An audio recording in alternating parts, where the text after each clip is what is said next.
Thank you. Good evening and welcome. We are going to call to order the regular meeting for the Akron Public Schools Board of Education for Monday, July 13th to order. Roll call, please. Dr. Akbar. Here. Mr. Alexander. Present. Ms. Autry. Present. Mr. Bravo. Present. Dr. Hall. Aye. Mrs. Mansfield. Here. Mrs. McKittrick.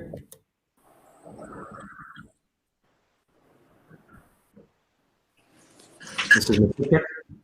Here. Thank you. Okay, and if everyone could mute, we will take care of the Pledge of Allegiance, please. I pledge allegiance to the flag of the United States of America and to the republic for which it stands, one nation, under God, indivisible, with liberty and justice for all. Thank you so much. At this time, we are going to open it up for community and school reflections. I will keep an eye on the chat, or if you happen to have your camera on, I will also try and see if you raise your hand. So we'll open it up right now. Ms. McKittrick, if you would like to get us started, please. Thank you. Good evening, everyone.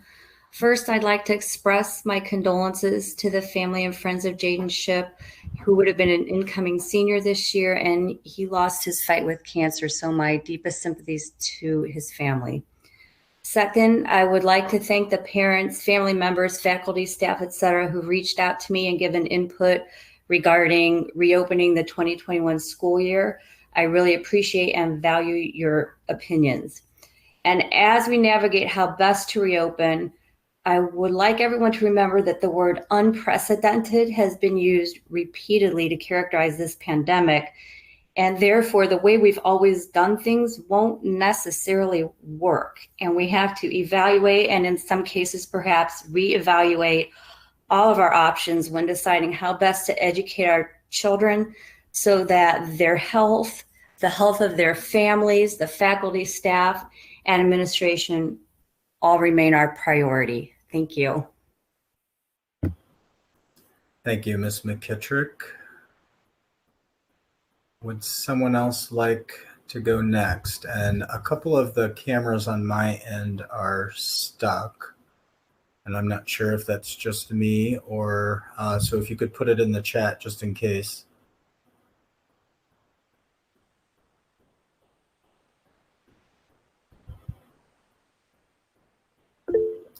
Dr. Akbar?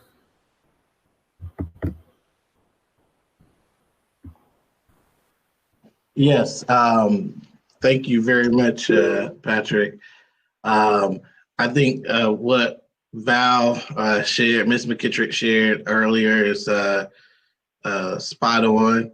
I'll add that, we've all received multiple emails and even phone calls about reopening, and we know that you have concerns, and I think that everybody involved has concerns as well, and so there's never going to be I don't think we're going to get a situation where everyone will be happy, but I just want to say that my priority is to ensure everything that Valerie said, but also to make sure that we're taking everything into consideration and knowing that this is it's just a difficult decision all around moving forward. One that none of us probably thought we would ever have to make, but we're definitely not making it lightly, whatever we end up doing. We're not making it today, but just wanted to share that. Thank you, Dr. Akbar. Would anyone else like to go next? Ms. Mansfield? Hi, everyone. I don't know that I can say it better than my two colleagues, but I do just want to talk a little bit about how much we would love to return to school of last year, of yesterday, of normalcy. And that's the piece that we all crave in all of our lives right now, is normalcy. And school, the way it was normal. And so when I hear people say children need socialization, children need stability, we want to be able to give them all of those things as well. But what we all need to strive for is finding what that next normal is together. And it's hard. It's hard to give up on what we had. And I'm not saying we can't all, go back to that at some point, but that normalcy and making things feel as normal as possible, as a staff, as administration, as parents, as a community, and normalizing as much as we can so that our kids feel safe in whatever situation that we're in. So thanks to our colleagues for how they stated it. Also, Valerie mentioned the young man who passed, and I also wanted to give a shout out to the folks that went and painted the stone at Firestone in his honor. What a way that has been used to allow us to mourn during this unusual time, and also to honor some folks. So thanks to them for their hard work. Thank you, Ms. Mansfield. Anyone else? Ms. Autry? Yeah, just very briefly, I also just wanted to concur with what my colleagues have just shared, and just to acknowledge as well the many folks who took the time to reach out to me and the other board members to share your thoughts and concerns. And again, just wanted to acknowledge them, that they've been heard, and that we're working hard for the safety and what's best for all of our staff and families and students involved. And I would like to just reserve the rest of my time and comments for the end of the agenda, when we'll go into more. Thank you, Ms. Autry. Dr. Hall? Yeah, thanks, Mr. President. I will also concur with the earlier conveyed sentiments of my colleagues, and just add a couple of things. I think at times in the past, it has been a challenge to articulate the value proposition of what a robust public education system brings to our community. And I think what we've really heard over the last several months, and really especially the last couple of weeks since the presentation of that sort of initial draft plan, is multiple parents and teachers and families articulating in a plethora of ways that very same value proposition. And so while there are very few silver linings in some of these dark clouds, I would say, and would suggest and submit to all of you, that one of those silver linings is that we have again sort of found our calling in this storm. And so I know that there's a lot of work that has been done. There's still a lot of work to be done, but I could not imagine a better group of folks to do that work with. And so, having said that, I will, much like Ms. Autry, I will reserve the rest of my comments for the discussion on the reopening plan update. Thank you. Thank you, Dr. Hall. Anyone else?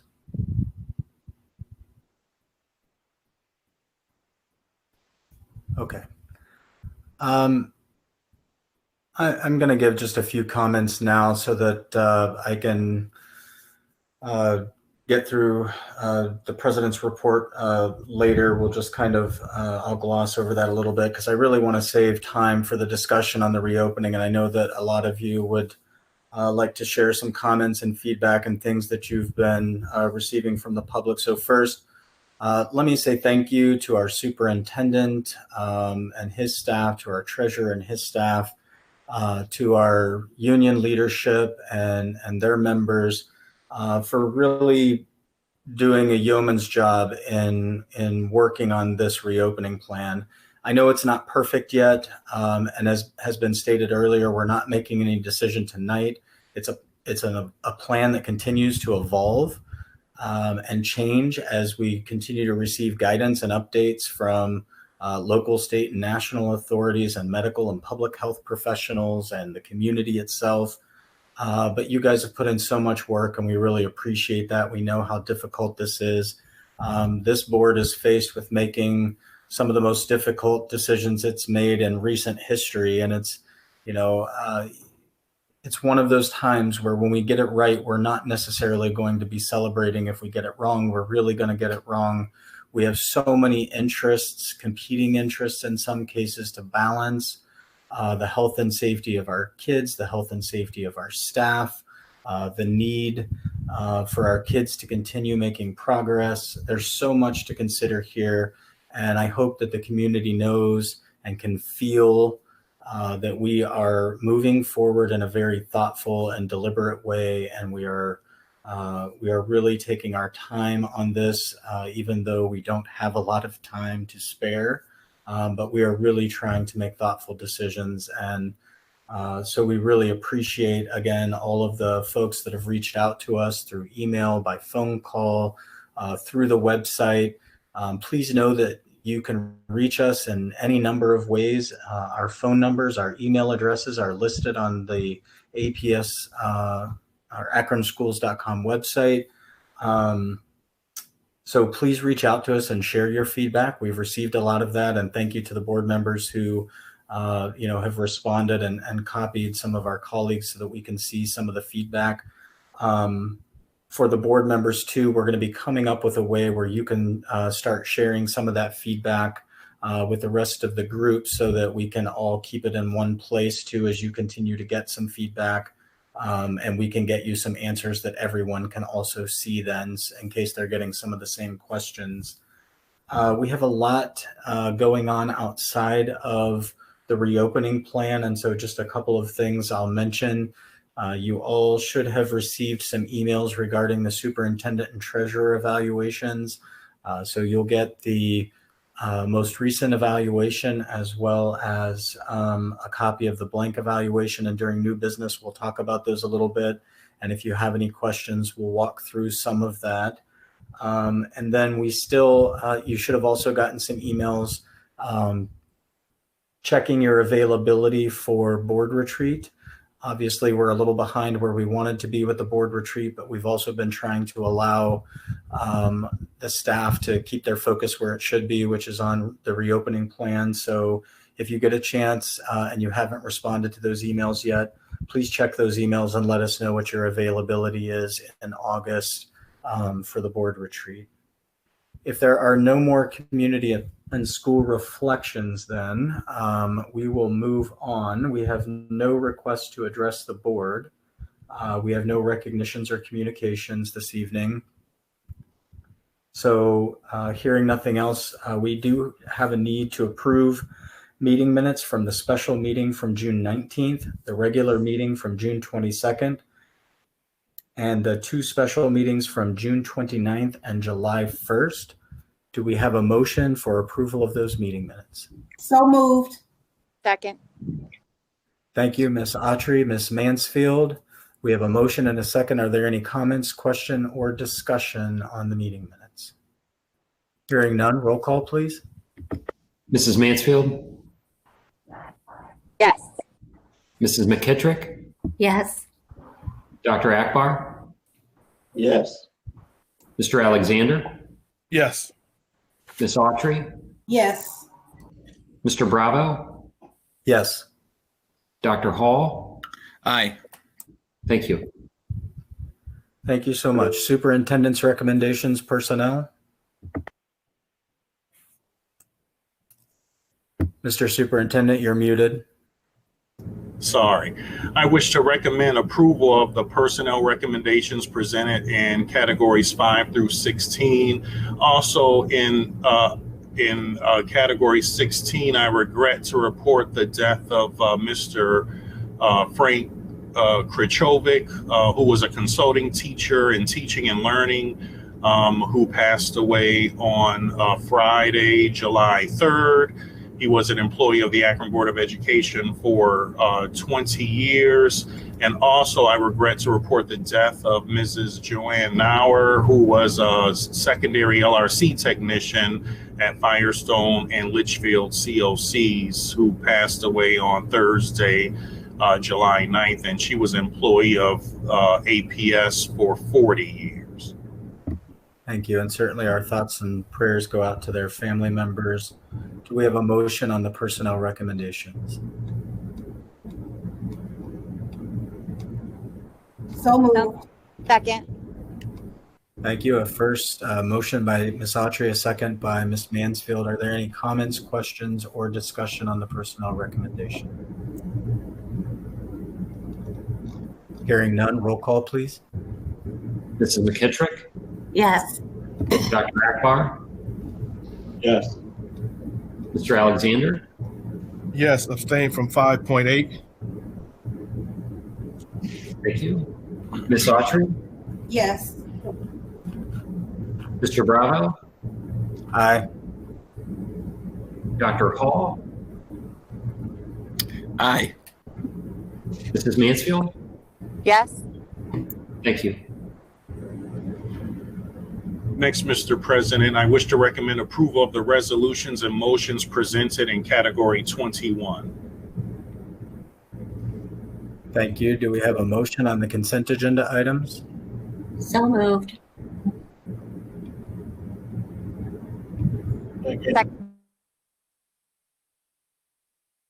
Thank you. We have a motion by Ms. McKittrick, a second by Dr. Akbar. Are there any comments, questions, or discussion on the consent agenda items? Hearing none, roll call, please. Dr. Akbar, Yes.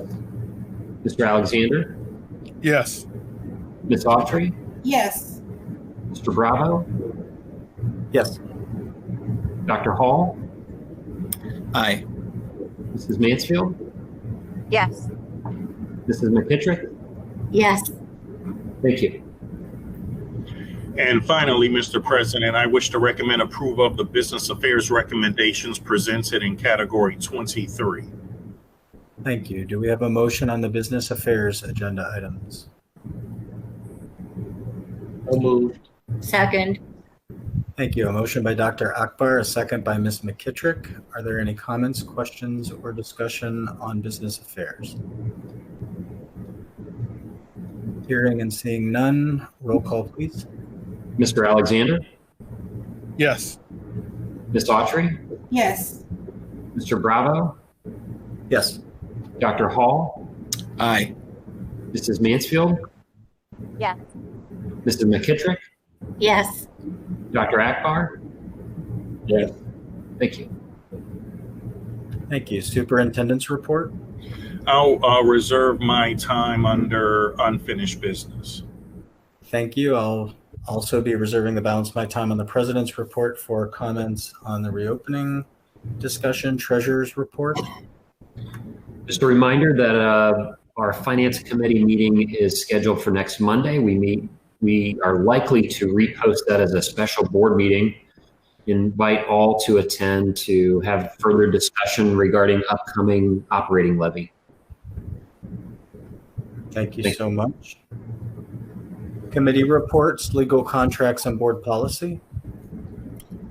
Yes, the Legal Contracts and Policy Committee, we met on July the 6th, and we had several board members present. We had Dr. Akbar, President Bravo, Valerie McKittrick, Dr. Hall, Mr. Pendleton, Ms. Fido, and myself. And we discussed, actually, we kind of briefly discussed a couple top discussion topics, which was a second reading of our policy of purchases and policy procurement, federal grants funds. We discussed that, and we are going to move forward with that. Actually, it's going to be presented today. Also, we talked about authorization of accepting distribution of electronic records, which will be also hopefully approved today. And there was some discussion under that, which Mrs. Fido did present some information to the committee that some of the big eight had went with some of the Neola, what Neola reported, and a handful of them adopted what the Neola had presented. And a couple of those districts were like Columbus and Youngstown. So they did adopt that, and we will hear more. We'll hopefully have that approved also today. We also talked about our naming policy, and the naming policy is something we had out for a little while, and we are looking to hopefully have that taken care of no later than January 1 of this year. There was some discussion in reference to some more issues that we think we need to, or areas we need to comment on, and maybe get cleared up before we move forward with that. But that will be hopefully done by January 1, if not before. And then we had a real rich discussion on proposed racial equity policy, which was a policy that we are talking about writing. And there was a lot of good discussion. Ms. Fido had brought up some information about the Big 8 and the urban districts, OSBA, and some of the things that some of those individuals are doing. But there are also some of the members of the committee, as well as the board, who had received information from other school districts in reference to what they're looking at and what their equity policies. And some of the better policies I think came from like Jefferson County and Louisville, Kentucky, St. Paul, and Seattle, who had a lot of good things going with their racial equity policy. And so we're looking at hopefully moving that forward in our next committee meeting to look at more what we need to do and develop and get that ready for future, for us to deal with in the future. We also had where a couple of other districts also had some policies like the racial equity policies as well that I think that will be good for us to look at, like it's in Texas and Virginia. And this is a summary of what we also did. We completed the second reading of our policies, which was mentioned. We have additional research to do on the naming policy. Just a few things there, which was mentioned. We had some good suggestions as well. We should move forward again, as mentioned, with the equity policy.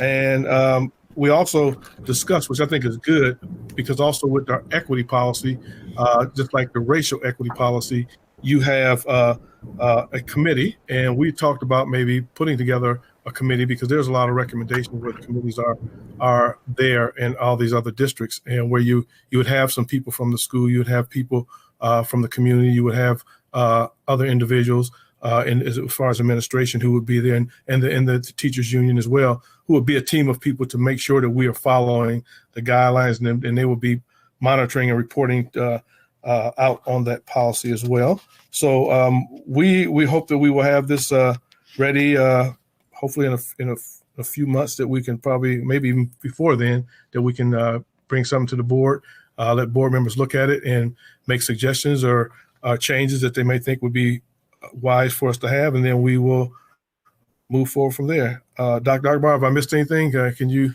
get it? Thank you. Yes, no problem. Thank you very much. I think Bruce mentioned everything as far as the meeting. And so today we are presenting to you for a third reading the policy on purchasing, policy 6320, policy 6325 on procurement and federal grants and funds, as well as third reading for policy 6107, authorization to accept and distribute electronic records and use of electronic signatures. Those three policies are before you for a third and final reading and for a vote. Thank you, Dr. Akbar. You have the policies as mentioned on your agenda. Do we have a motion for the approval and adoption of those policies as listed in the agenda? So move. Second. Thank you. We have a motion by Mr. Alexander and a second by Ms. McKittrick. Any final comments, questions, or discussion on those three policies? Hearing and seeing none, roll call, please. Ms. Autry? Yes. Mr. Bravo? Yes. Dr. Hall? Aye. Mrs. Mansfield? Yes. Mrs. McKittrick? Yes. Dr. Akbar, Yes. Mr. Alexander. Yes. Thank you. Thank you. Finance and Capital Management Committee. Thank you, Mr. President. We have nothing to report this time. I think Mr. Pendleton laid out what our plan of action was going to be for the in the forthcoming week. Thank you. Thank you so much. Instructional Policy and Student Achievement. Yes, we had a phone call this past week, and most of the conversation centered on the reopening plan, which we're going to get to soon. So I'll just leave it at that. Thank you. Thank you so much. Ms. Mansfield? Yes, thank you. Real quick, just wanted to thank Dr. McWilliams-Woods for taking all of our concerns forward and for giving us answers where she could as we're trying to go through this plan. Also, listening to all the hard work of the Legal and Policy Committee reminded me of something I forgot to mention earlier. I wanted to again thank that committee and Dr. Akbar for their work on our resolution on racism as a public health crisis, and acknowledge the fact that Hudson School Board has reached out for some of that work as well. And Dr. Akbar has very graciously offered his assistance in that. And they're also interested in some cross work with our district going forward. And I'll be talking to you, Mr. President, about that if we can going forward. Also, one other thing I neglected to mention was the work of First Serve over at North High School. I got to meet the head of that. Her name's Susan, and I can't for the life remember her last name right this moment, but they're doing volunteer work over at North despite COVID and despite all of, they're doing it with social distancing. They're doing it in an incredibly safe manner. So it's taken them all summer to do the work, but just a huge thanks to them and also to the Hudson School Board for reaching out. It was very appreciated. Thank you, Ms. Mansfield. With that, we're going to head into new business, and we're going to receive an update on the reopening plan for Akron Public Schools. And as Ms. McKittrick said earlier, very perfectly, we are certainly in unprecedented times. Many of you know that we were hoping to have a plan in place for this meeting that we would be adopting. And unfortunately, so many circumstances have changed recently. So instead, we are going to provide an update. And I'd really like to open it up to the board for some conversation and for some feedback to share what you're hearing from the community. So with that, we're going to turn it over to Dr. James. And we'll get started. Thank you. All right, thank you. You're absolutely right with some of the guidance documents that we were eagerly awaiting last week. Our committee, chaired by Pat Shipe and Dr. McWilliams-Woods, they're going to go through where we are today, and there'll be several instances in the presentation and even after where we would like your input. So I'll turn it over to Pat Shipe and Dr. McWilliams-Woods. Thank you very much, Dr. James and Board President and Vice President. We are, Pat Shipe and I are glad to be back again to give you an update. I think the pacing of how we've brought this to the board was kind of an interesting time frame on how we brought the recommendations actually before the state had released their guidance. And now we've been able to absorb that, come back, share an update tonight, and then look at the next board meeting for final approval. So tonight, we're not going to go through, obviously the comprehensive plan and all the recommendations we did last time. We're going to just hone in on some key decision points tonight, remind you what our recommendations are. A lot hasn't changed too much from the last board meeting when we shared. I think mostly what has happened is we've been reinforced that our planning and our direction was very solid, and we've just reinforced our recommendations, and we'll share those tonight. Obviously, every decision we're making is based on our district focus. to keep the momentum going, particularly our College and Career Academy transformation, and we'll talk a little bit about that tonight as well. The changes that have happened since we presented to you on the 29th, on the left of the screen, the reset and restart guidelines came from the Department of Education, and we have poured through those. And for the most part, all of the planning that because we based it on draft guidelines, we're really aligned with what came out in terms of the final guidelines. There weren't very many surprises whatsoever because they stayed pretty consistent with where they were headed with the draft guidelines. The second thing that has come out since the 29th is the governor and the Ohio Department of Health released, which is the middle document, the K-12 schools reopening guidance.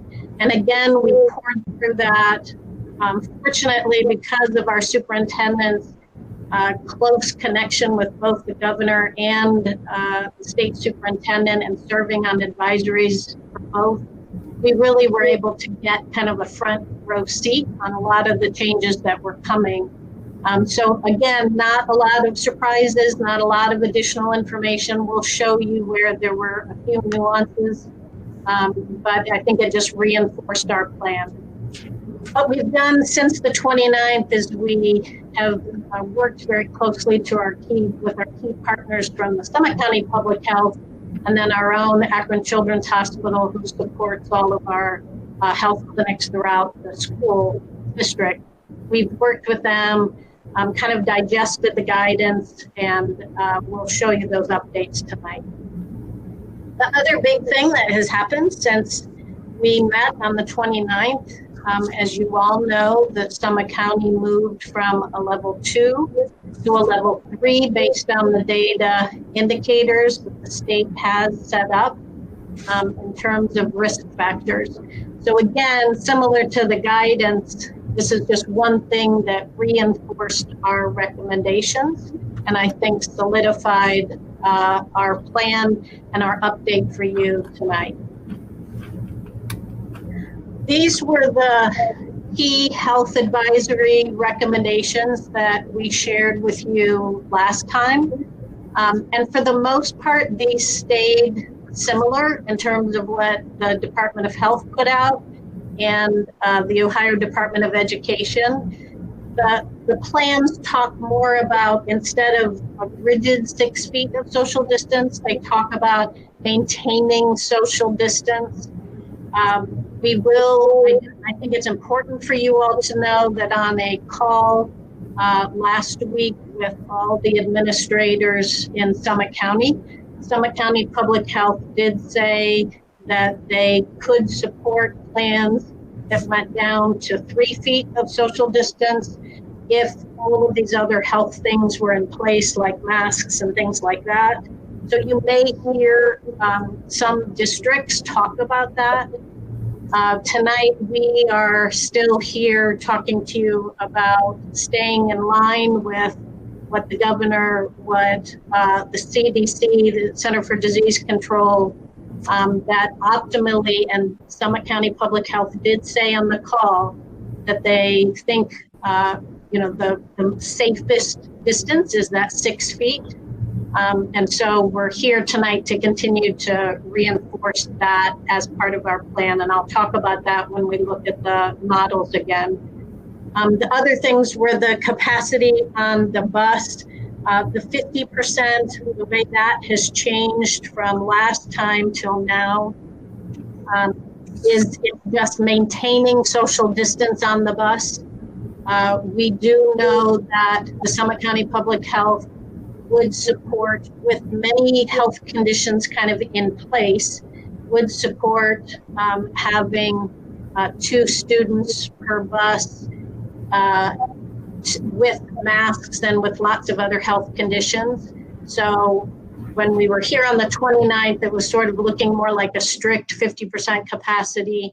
Now there is some flexibility, but you would have to have lots of other health conditions on place. So we'll talk to you tonight about kind of the decision point that you'll need to make at our next board meeting around transportation. The face masks we'll talk about tonight as well. And then the health assessments, how we're going to be doing that process of health assessments is a decision point. And then our sanitation and large group gatherings was pretty consistent.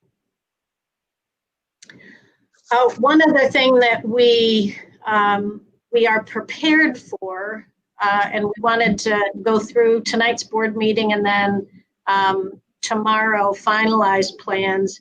We put together a website that will communicate to our parents and our families and our students on everything to do with reopening. And it takes all the recommendations from our reopening and recovery team and puts it in kind of organized around key areas. I apologize. The reopening website has information around 8 of the key reopening areas like the extracurriculars, the athletics, how we're going to do child nutrition. And those are all areas that we can go ahead and start communicating, because those are things that really aren't going to change, especially the health sanitation, how we're going to sanitize, have kids wash their hands before they eat. There's some key things that no matter how we reopen, no matter what model we use, they're going to be consistent. And we feel like it's time to start communicating that out to families so that they can see that even before the next board meeting. And I'd like to show you, let me see if I can get this.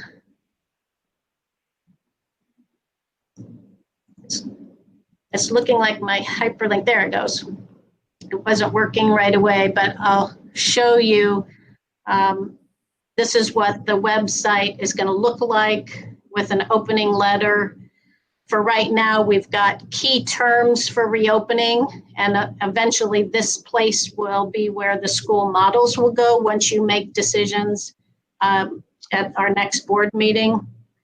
And then we talk about all of the health and safety and logistics. So when this goes live, probably tomorrow or the next day, parents can come and click on here to see exactly what are the safety provisions, for example, that no matter how we open, we're going to have in place. So the cleaning regimen, the physical routine changes, how we'll be assessing symptoms, things like that, that are not going to change. And there's things for mental health supports. How are we going to support that? And it's organized in a way where we've listed everything that we know up here, what we know. And then if there's anything that we have yet to determine, it's listed down at the bottom.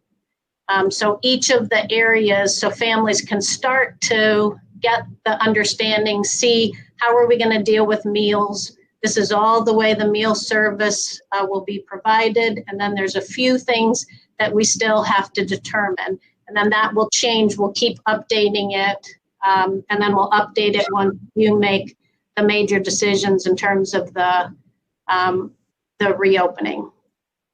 Any questions just about that website? I do have one question. Yes. Yeah, I do have a question. Yes. I was just looking to ask, when is the date in the date when we're going to possibly roll this out, and how are we going to get people or drive people to the website? What is the marketing plan to get people driven to the website, to parents, community, to get to the website to see what's going on so they understand what's happening before they get their kids in school?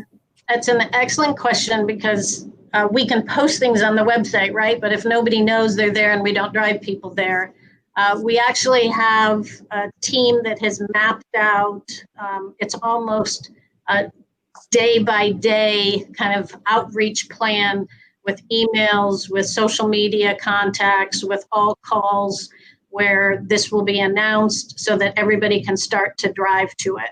Once the real important work, this is all just the background type things that isn't going to change, that everybody is interested at least to start to understand what's going to be in place, especially health and safety things that I think are at top of mind for all families and for staff. But the second piece, which is the most important, is what are the models going to look like, and the key decision points that we'll go over tonight. That will also be loaded, and we'll do another wave of communication to families to say, now go and look, because now it's time that you're going to have to actually make a selection, and there will be support for families on how they make a selection. There's a frequently asked questions section on the website. When families are making the actual selection of whether they want to go 100% remote with their students or whether they want to have a site-based blended option, we're actually going to have a live chat feature so that as parents are filling out the form to indicate one or the other, there will be someone live that can answer any questions that they have as they're actually making that selection. So we're going to kind of flood lots of support, lots of frequently asked questions. There's a help desk, phone call that people can make. I mean, we'll be very responsive in that way. Okay, and I want to also ask, when people look at the website and they read and find out what's going on, if they have questions, will there be a phone number, or will there be an email address where they can type in their questions they have after reading this? Because I know there are going to be some people who will have questions. So when they read it, yes, as soon as it goes live, there is there's a button that you can just click that takes you to how you can ask a question and get a response.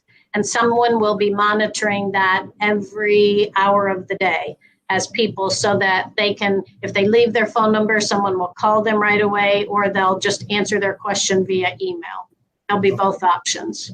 Yes, because some people may not have, like we know some of the students and parents don't have, social media and don't have access to internet, so they would need another way, maybe possibly to call. And the all calls, when we can make the all calls for the families, that will help too. And our principals will be able to push it out through their normal means of communication. Okay, thank you. Mm-hmm. I have a comment or question. Yes. So I think it would be helpful with that if when folks had questions that they were posted as well, so that folks can look and see, their question might have been asked already. If we had a running list of questions, I think that might be helpful.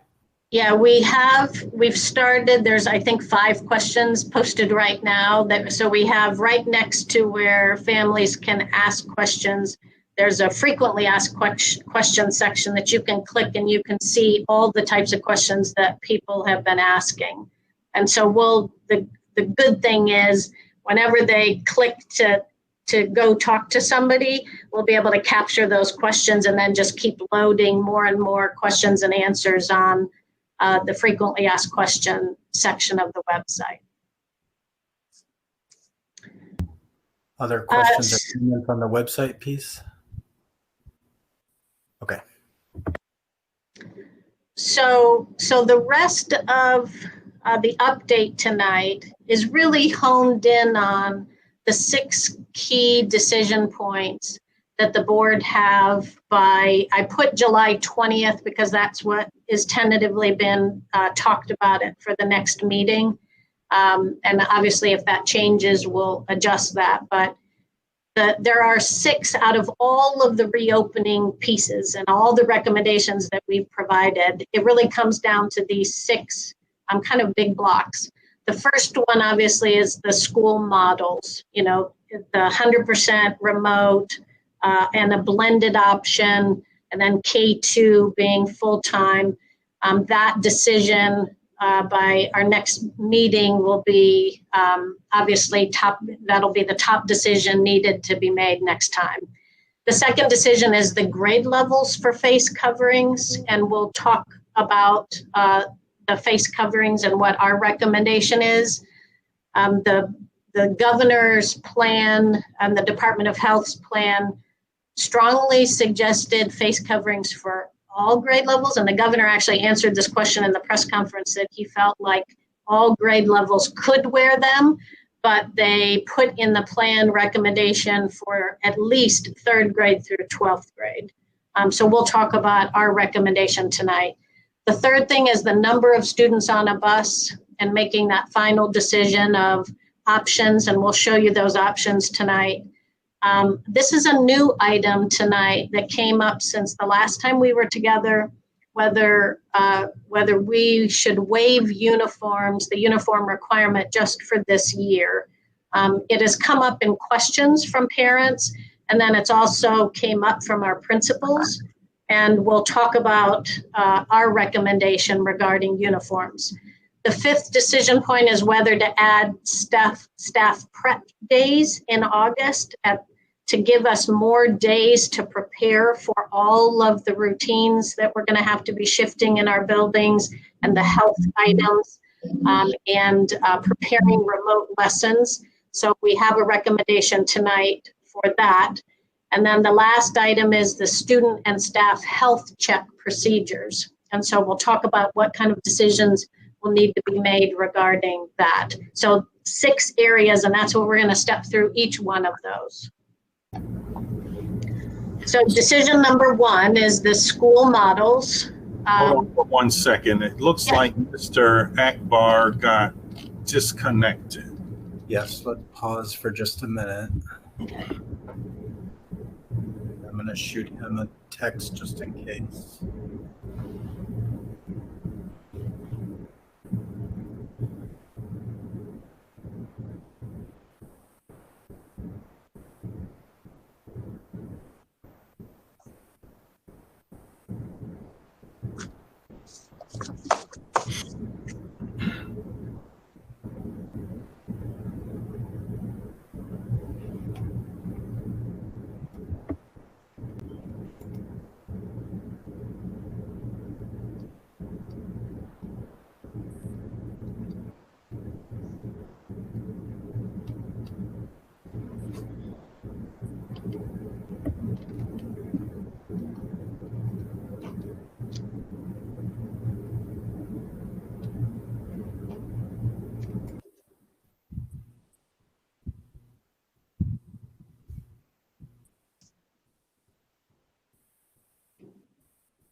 Mr. President, Dr. Akbar is trying to work on getting logged back in.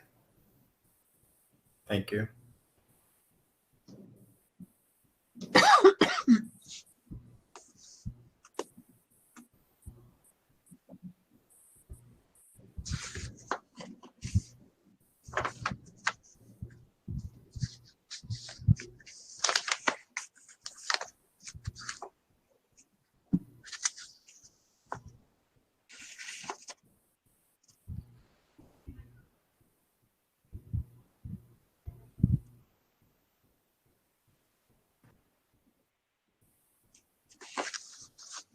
All right, we have Dr. Akbar back.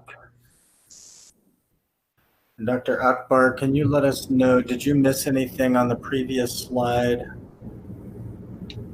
Yeah, the last thing Ellen was saying was face coverings and deciding what grade level, and then life kind of ended after that. Okay.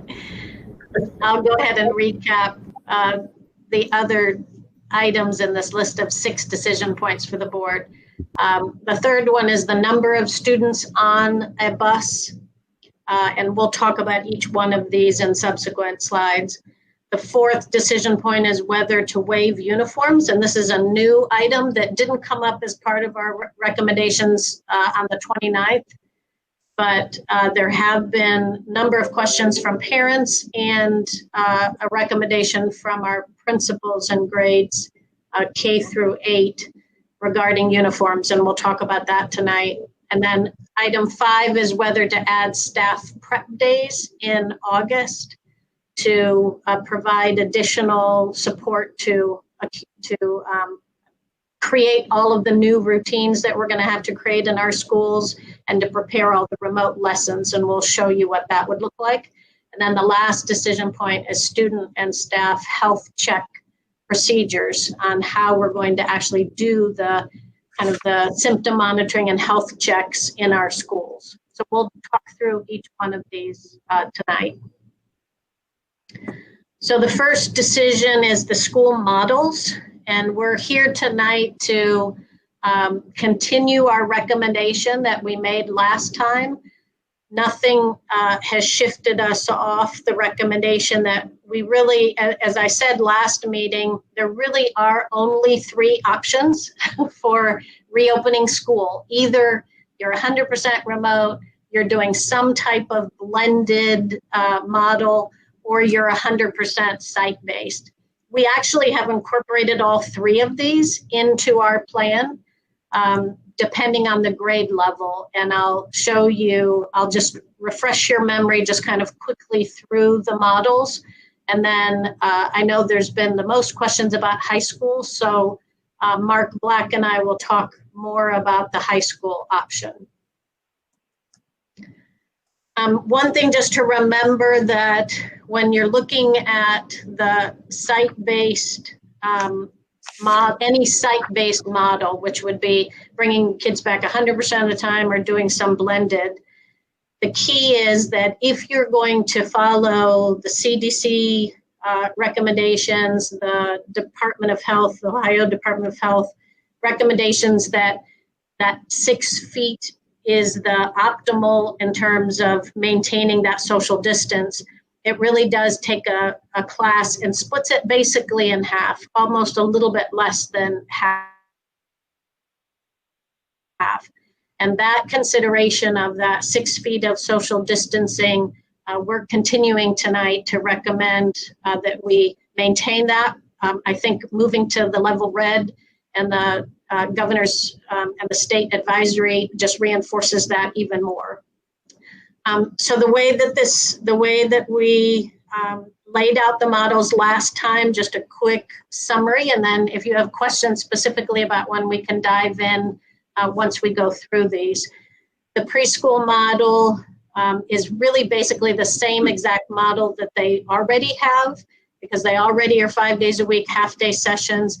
The class size is a little bit reduced from more like 12 kids down to 9 students. The elementary model for K2, we're prioritizing K2 because of the need for that strong early intervention in those early years that impact, as Mary Otley Kelly always says, they're the foundation. And if you don't get that right, then it cascades all through your upper grades. And so this is the 100% site-based, but splitting a class into 2 locations so that we're keeping that reduced class size. It'll be around 12 students per classroom, so that the students can go 5 days a week. And that continues to be our recommendation tonight. In grades 3-5, we're recommending what a number of districts are doing. When we look at our other urban brothers and sisters, I know Canton has presented tonight more of a staggered schedule like this. Toledo is also discussing, I think tonight, the same type of staggered schedule. Columbus and Cincinnati have similar models as this as well, where in grades 3-5, 2 days per week would be site-based and 3 days per week would be remote. And that way you're splitting kids in half to keep the class size reduced. So half of the kids go 2 days, half of the students go the next 2 days, and then there would be one day where the teachers would be able to facilitate remote learning for the entire class. The middle school is 2 days per week, site-based, similar to the grades 3-5, and 3 days remote, same concept. You're taking what would typically be a class of, probably around 30 students, and you're splitting it down so that students have, half of the students are coming 2 days, then half of the students come another different 2 days. So you're basically splitting them in half. The high school model and I want to say this is the most innovative, out of the box, flipped kind of classroom model that I think I've seen any district do yet. And so we're going to spend a little more time on this because I know there's been the most questions around this. But the basic framework is that by academy, the teachers are looking at the projects within the courses within their academy and mapping out a schedule for the students to come in so that they're prioritizing the projects, the labs, the discussion groups, all of the most hands-on kind of the college and career academy aspect of our learning, instead of coming in as soon as you do what we just talked about with 3rd through 8th grade. If you're having students come in on a set schedule just for the seat time, you're really reducing the amount of instruction that can happen because half of the kids are coming 2 days, half of the kids are coming 2 days, and that same teacher is teaching that next group.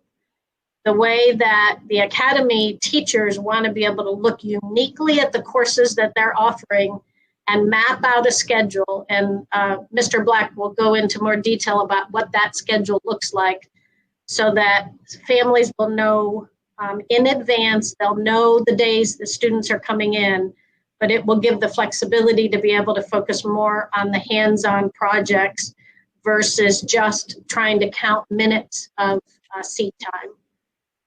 So let's dive a little deeper. These are the most common questions that came from board members related to this high school model, and we wanted to pause a little bit and spend more time. So I'm going to turn it over to Mark to answer the two kind of biggest common questions as I was talking to board members or via discussions that we all have had in senior staff, hearing from other people what the most common questions, and then we can open it up to questions. We'll kind of pause with the high school reopening to hear questions. So go ahead, Mr. Black.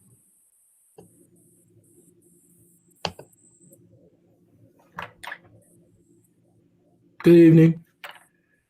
One of the most asked questions, not just from the board, but also from parents who have called my office and our principals at the high school level, was around, will they have a semester schedule or a quarter schedule? Semester being for half of the year for 2 quarters, and then a quarter schedule, of course, for the first 9 weeks, then a reevaluation period, and another schedule goes out to the students.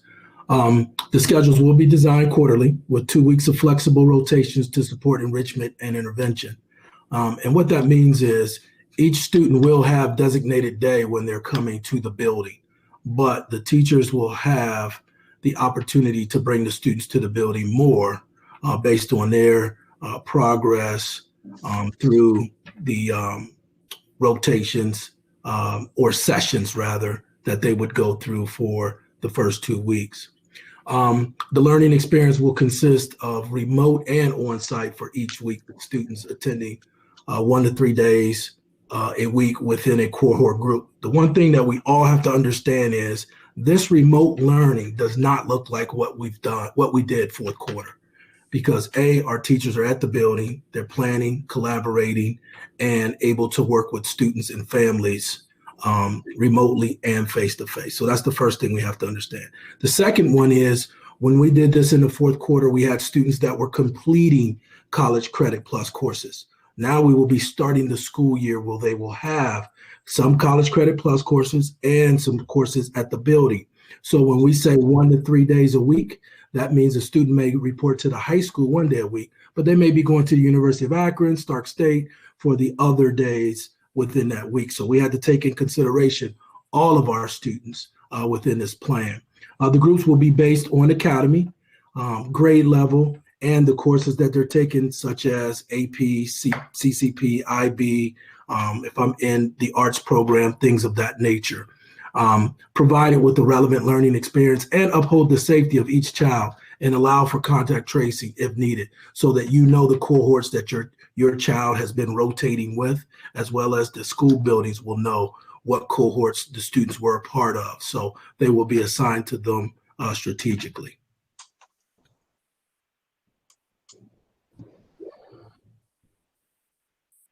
The other question is, why are high school students on a different schedule than middle school? Again, our high school students are on a schedule based on their trajectory towards graduation, as well as the other courses that they have taken on, whether it's a CCP course, whether they're in the IB program, the AP program, a CTE program.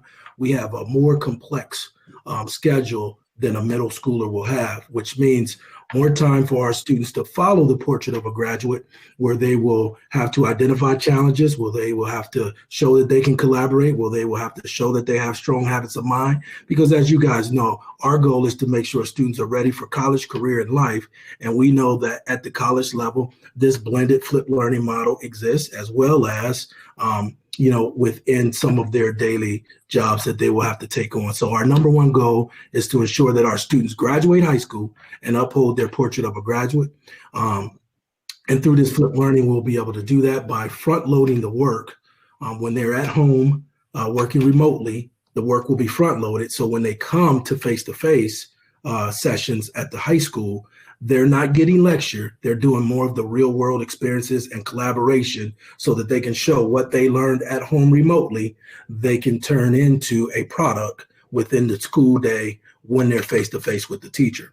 So students will have an opportunity for enrichment and intervention and supports in their AP classes, because we still have an AP test that we have to prepare students for.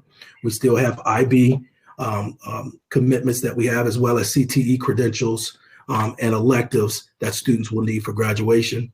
And the time spent will be similar to the time spent in grades 3 through 8, just designed differently.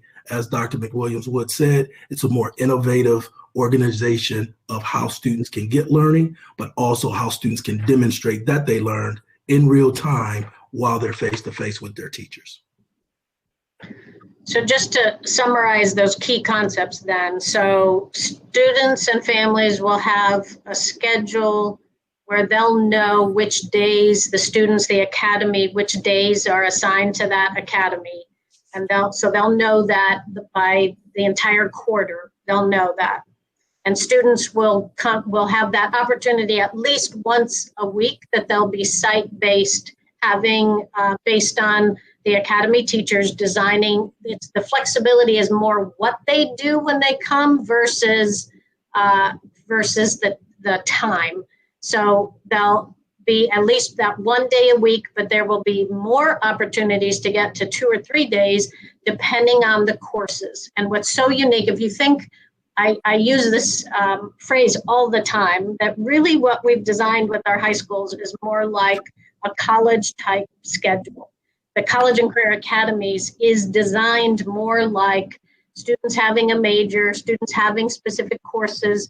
And so our approach this year has to fit that each course is going to be unique in terms of whether it should be site-based, what content should be remote, how much time they're going to need for site-based versus remote.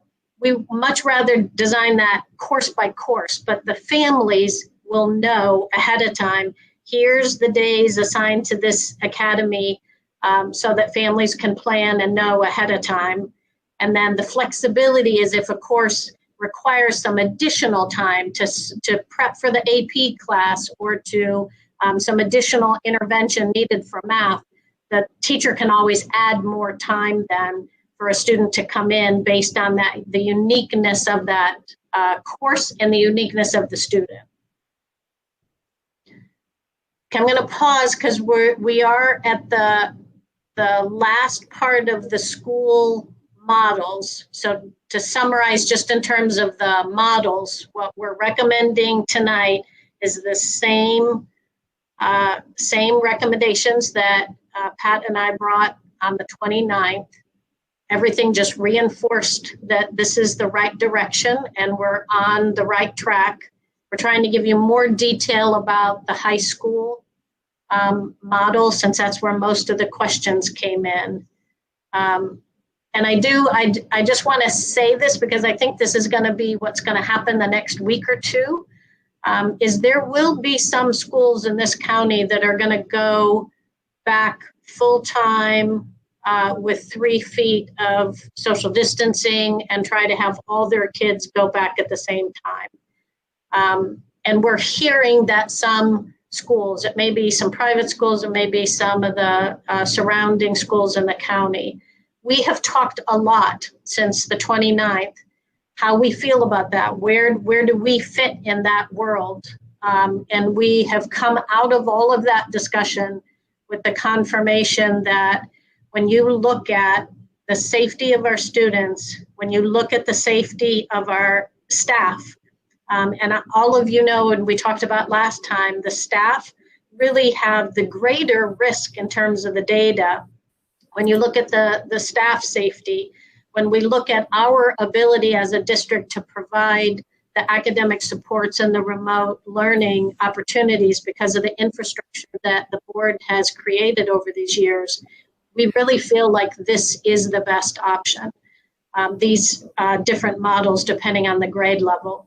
The other thing that I just want to say, and then we'll open it up to questions just on the school models, is the other things that come into play that do make us unique. And this isn't unique that no other districts experience this, but this is unique in terms of when we look at the Akron Public Schools as a whole, why this may be the best decision. We do have to acknowledge and understand that because of a higher low-income population, that access to quality health care is an issue. We know that. We know the racial disparities of health conditions, and we see the different rates of incidence of COVID and how it is inequitable in terms of the spread in minority communities. And that's an issue that's a long issue because it goes back to health equity issues to begin with. And our racial justice statements have talked specifically about that. But we do have to acknowledge that that is a unique issue for us, as well as our other urban brothers and sisters. But we need to keep that in front of us as we make this decision. We also have our students, because of those inequities, we also have increased health issues. Our children struggle with more health issues. That's why we have such a great partnership with Children's Hospital to provide the supports that we need for our students. One example of that, when we're talking about a respiratory disease that is spreading, we have 2,300 students who have asthma in our district. And so when you think about that and you think about the other conditions like diabetes and the other major underlying conditions, we have over 100 other respiratory diseases and diabetes that students are grappling with. Those are the types of data points that we have to keep in front of us when we're making the decision versus looking at what other districts or other counties are doing. The other major data points are when you're watching the Summit County Health Department, the greater spread that's happening in our refugee populations, which primarily is our North Hill area. The rate is much higher there than it should be based on the percentage of the population. And the same thing, I already mentioned the race inequities in the Black population because of all those longstanding health issues. So again, we have to take that into consideration. That makes us unique. The other thing is increased transportation. We are transporting more kids than most districts, particularly in this region.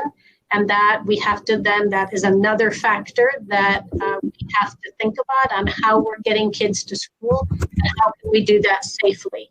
And then the last thing is just being in proximity in a city environment. We're all closer together just as we're leaving when you're going home versus some of the other areas. So when you think of all those factors, that just reinforces our recommendations tonight.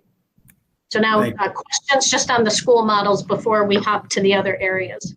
Yeah, thank you. As we open it up, thank you, Dr. Hall. I see you jumping in line as well. I've got some folks, we'll go in order that people have been letting me know that they have comments.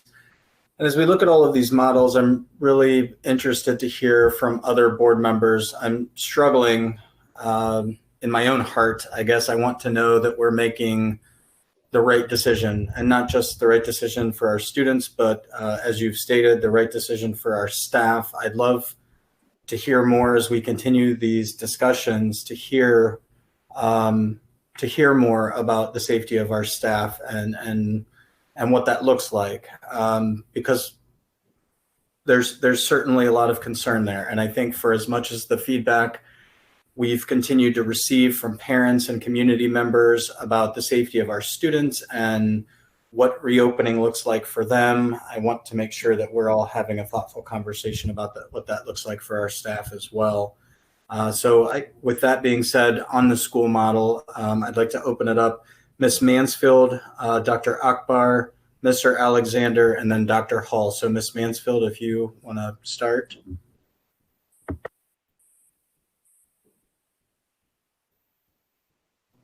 Sorry about that glitch there.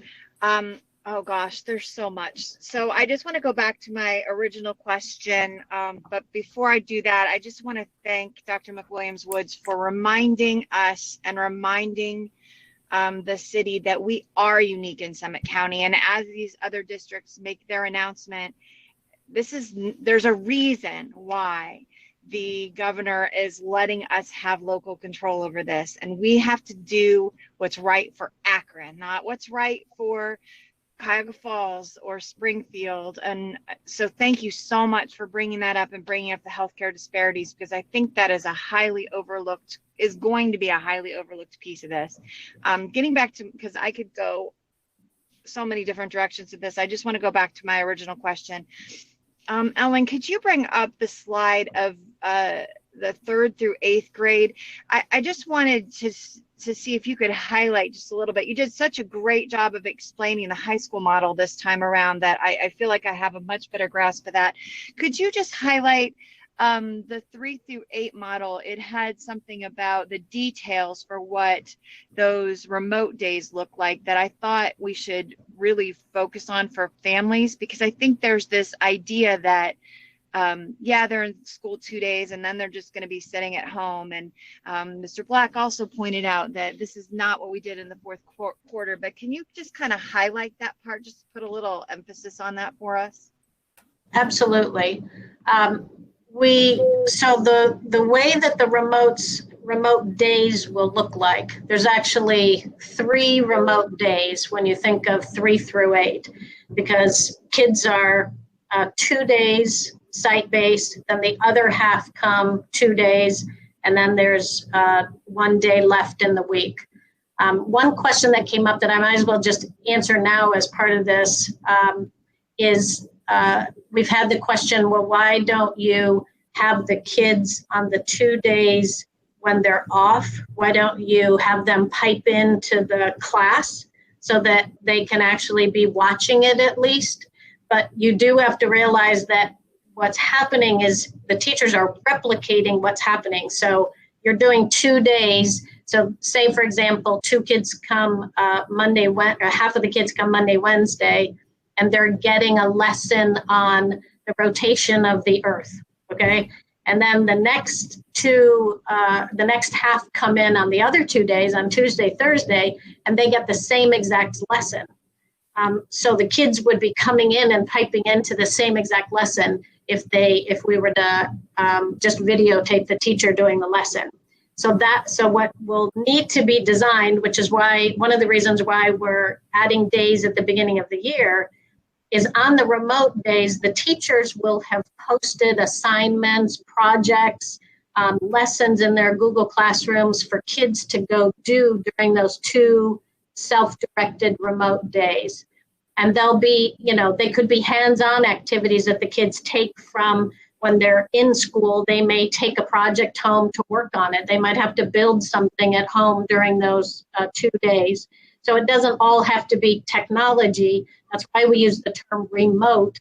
It doesn't mean digital always, because it could just be assignments that the teachers give them to do on those next 2 days.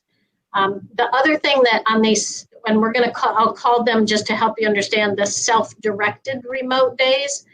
those 2 days, the other thing that that we're working on with our community partners is we're working with some of our college and career academy partners to create some virtual experiences that we would also just build into our curriculum. We're doing that at the elementary level with our essential learning experience, same partners like the Art Museum, the Zoo, Stan Hewitt, and we're working with them to create virtual lessons so that we're not losing those essential experiences that we had.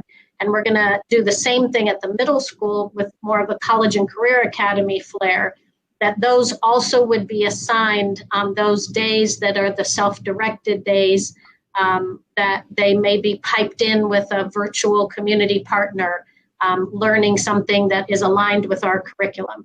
And then on that 5th day, that's a facilitated remote day. So now the teacher is going to be with both groups of kids, their whole class, and doing a remote lessons during that day so that all the students will be able to pipe in. That's where there'll be Google Meets, where they'll be doing classroom work together.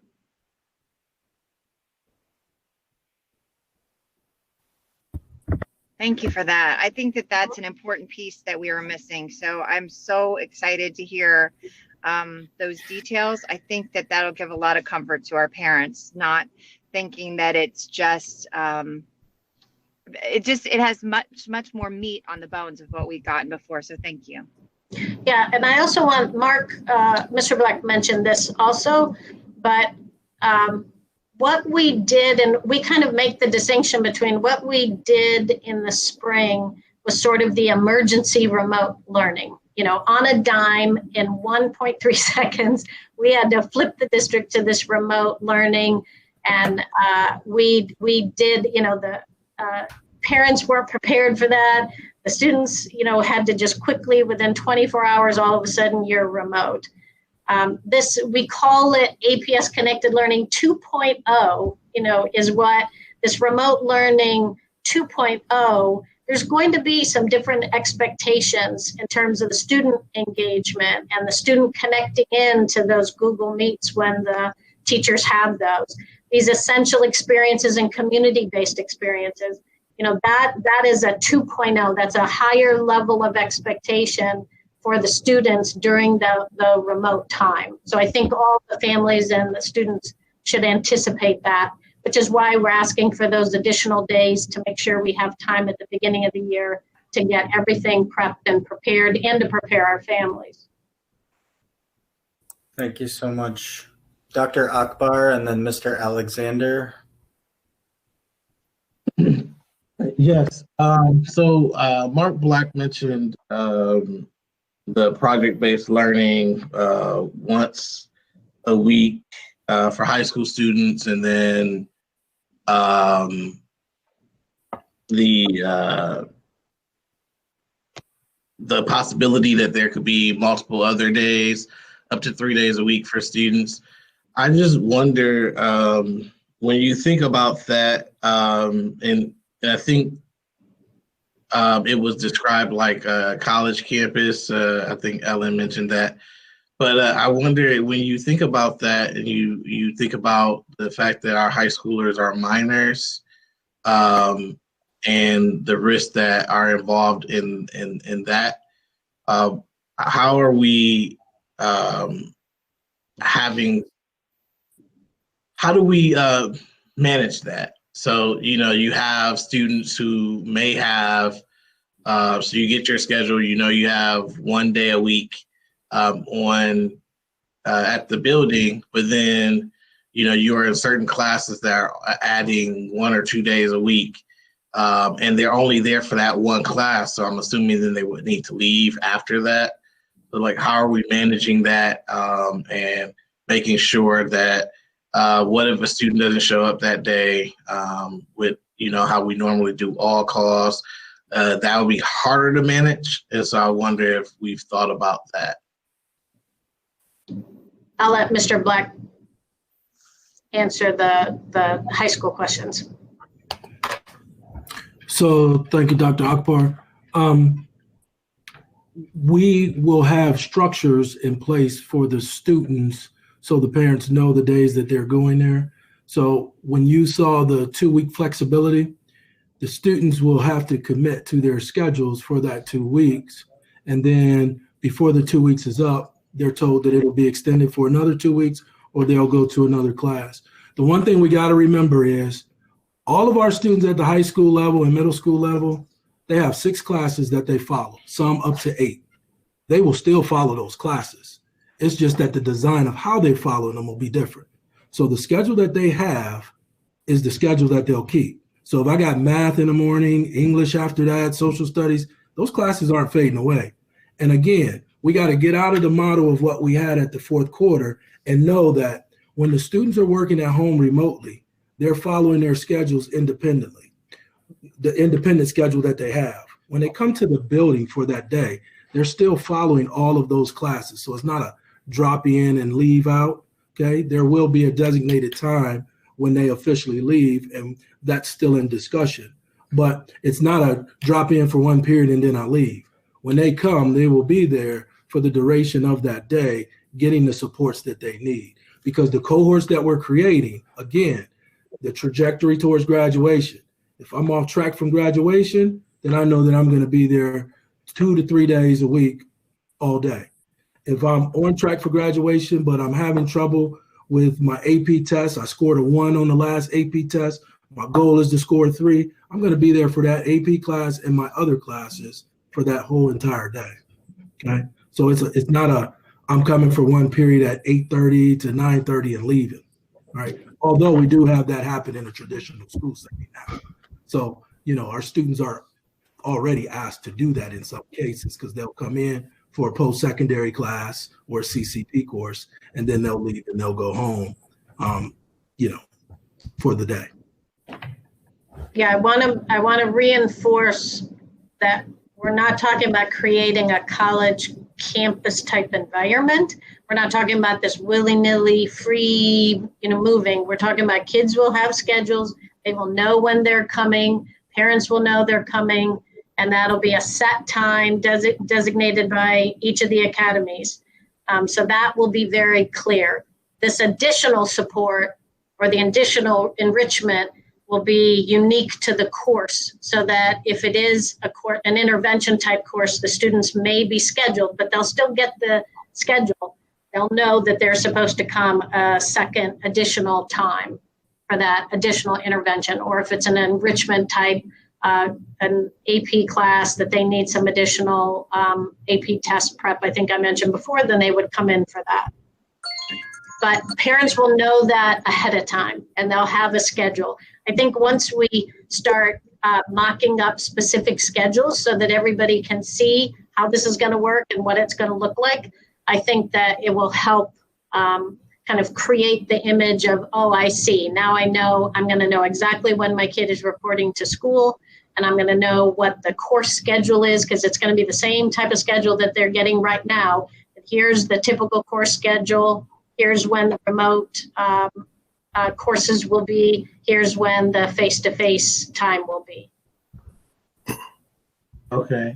I guess what I'm struggling with is the part where you're saying that if they need the extra support or what have you for the extra days. So if I'm hearing you correctly, if one of or two of their courses are saying everyone in Academy A will be here on Mondays, but then two of their courses are saying, okay, one course says I need you here on Wednesday, another course says we need you here on Thursday. If they come on the Wednesday and the Thursday, you're saying that they're still going to do their classes. They're going to go do their work in those classes that day because they're there for the extra day for whatever that class is. So let's say Academy A, maybe 30% of their students are here as well on their day and another day. Is that what you're saying? Mr. Black, I'll keep letting you answer all the questions.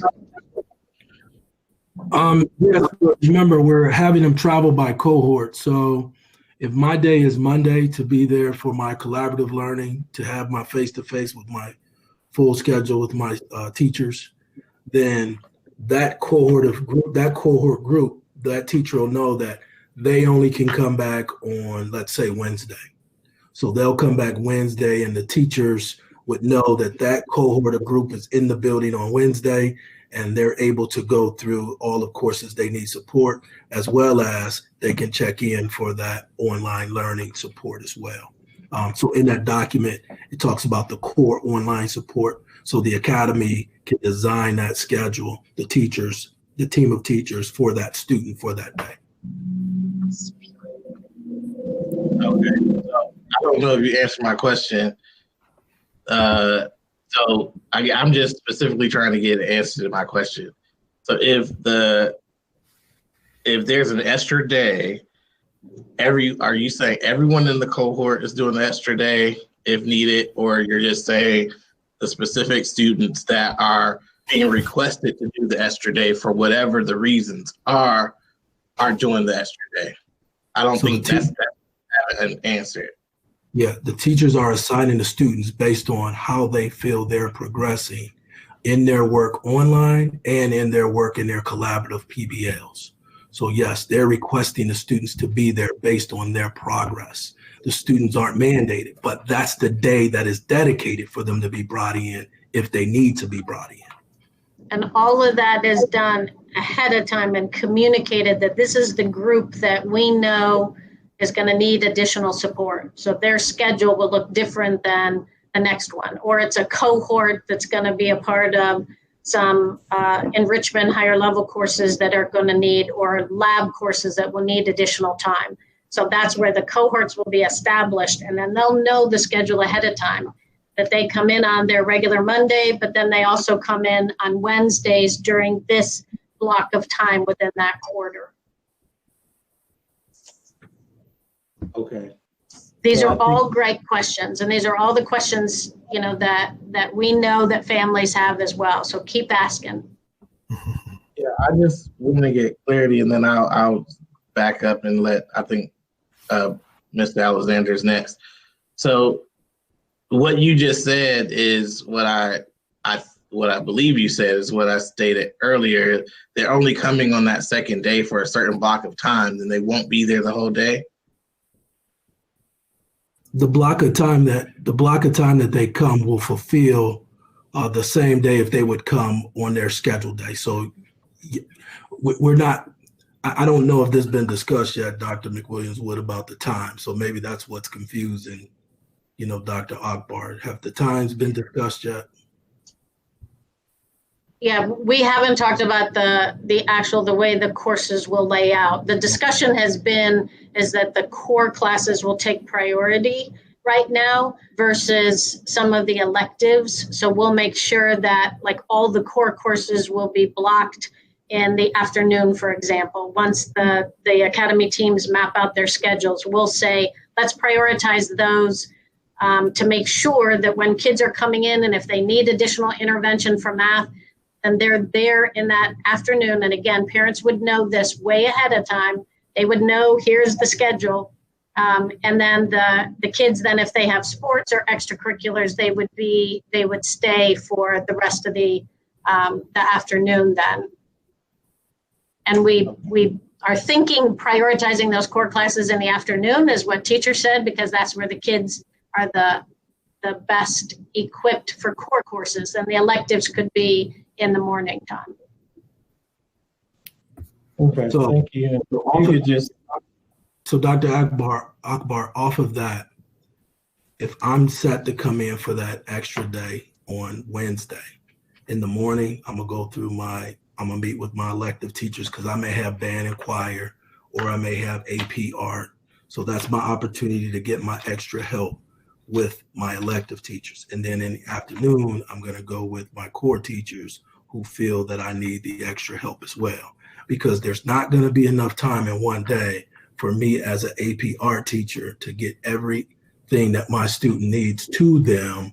So they, you know, if they're behind, so they got to come back and they'll do that in the morning, and then in the afternoon, they could work on their course. So all of the teachers know that I have access to you on that day for you to get some extra learning.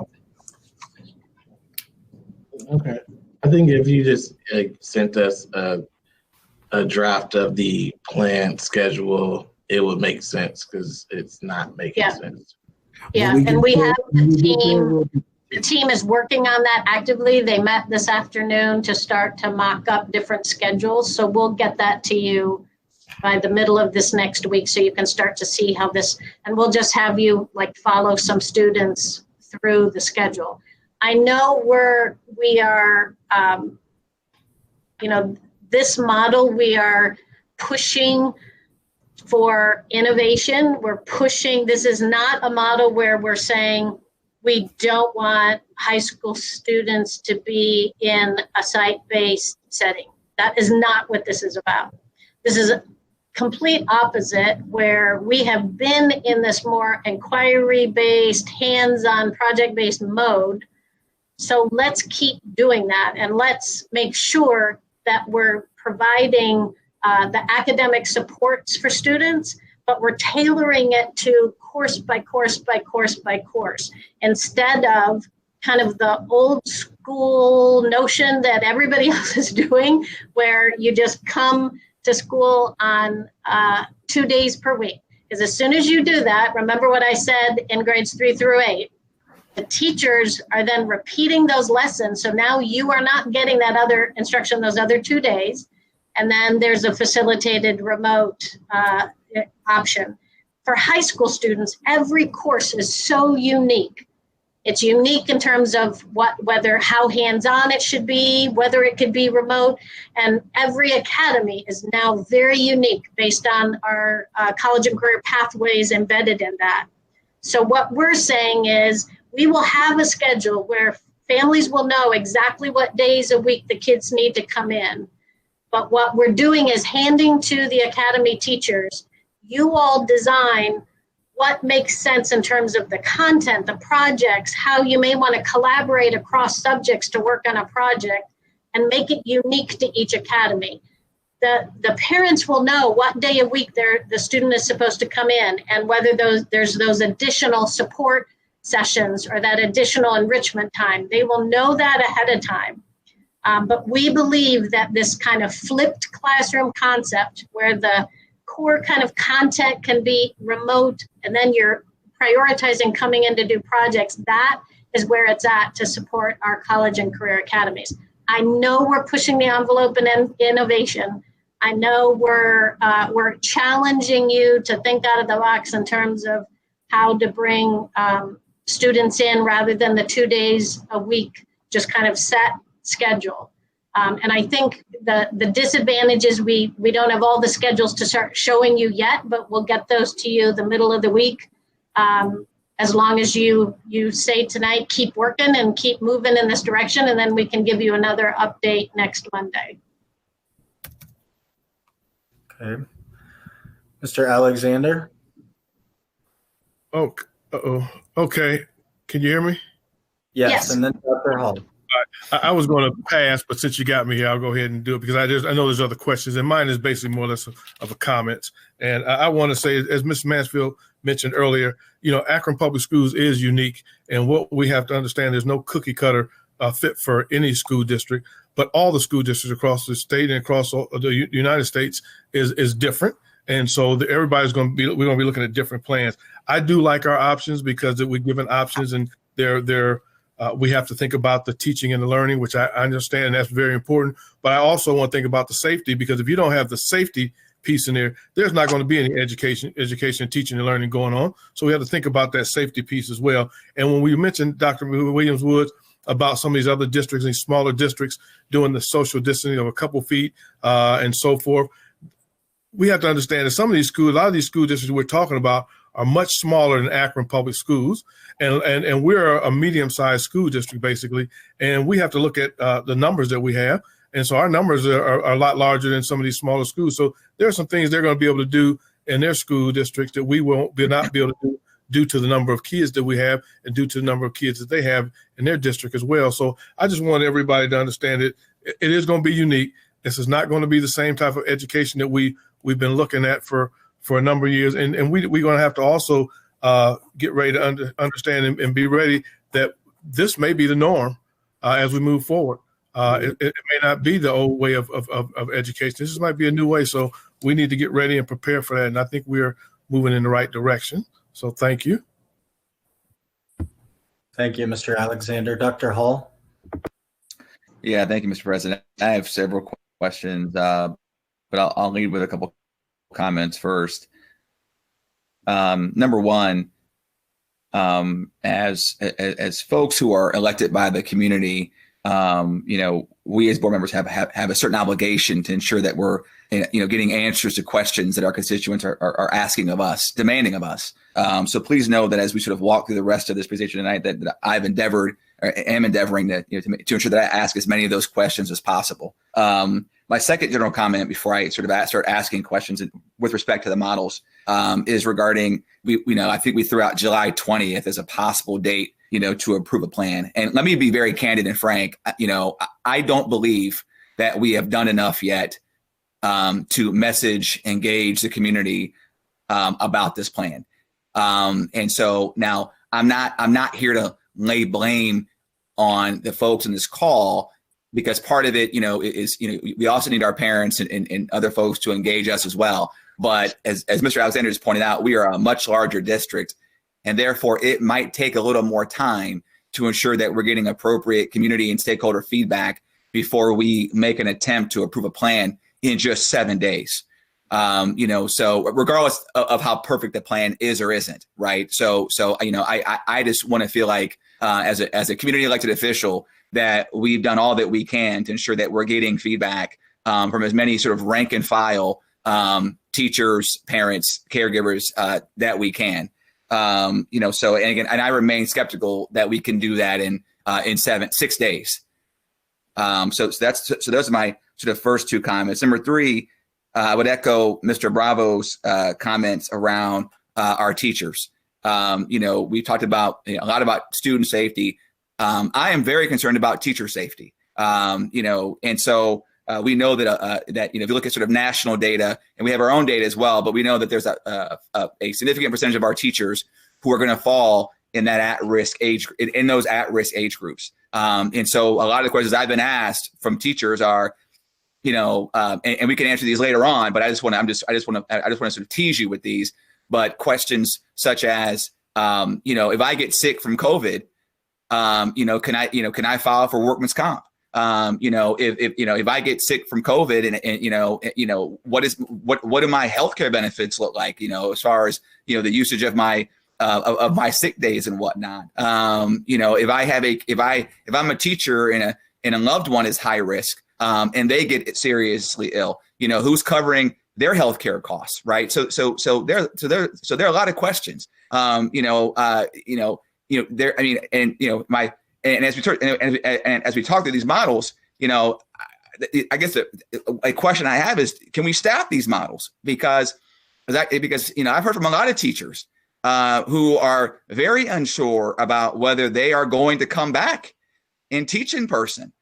So insofar as we're trying to offer some in-person teaching, are we confident that we can staff that? Do we have data? And we do. I would love to see it, but do we have data that would suggest that the majority of our teachers want to be back and are available to teach in person? And if teachers make a decision, that they don't want to, come back in person, how does that impact their teaching assignments?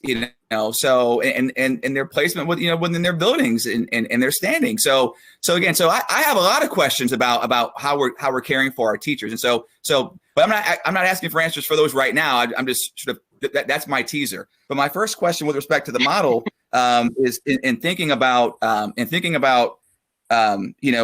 K through 2. I tell you, out of all the age groups that I've gotten.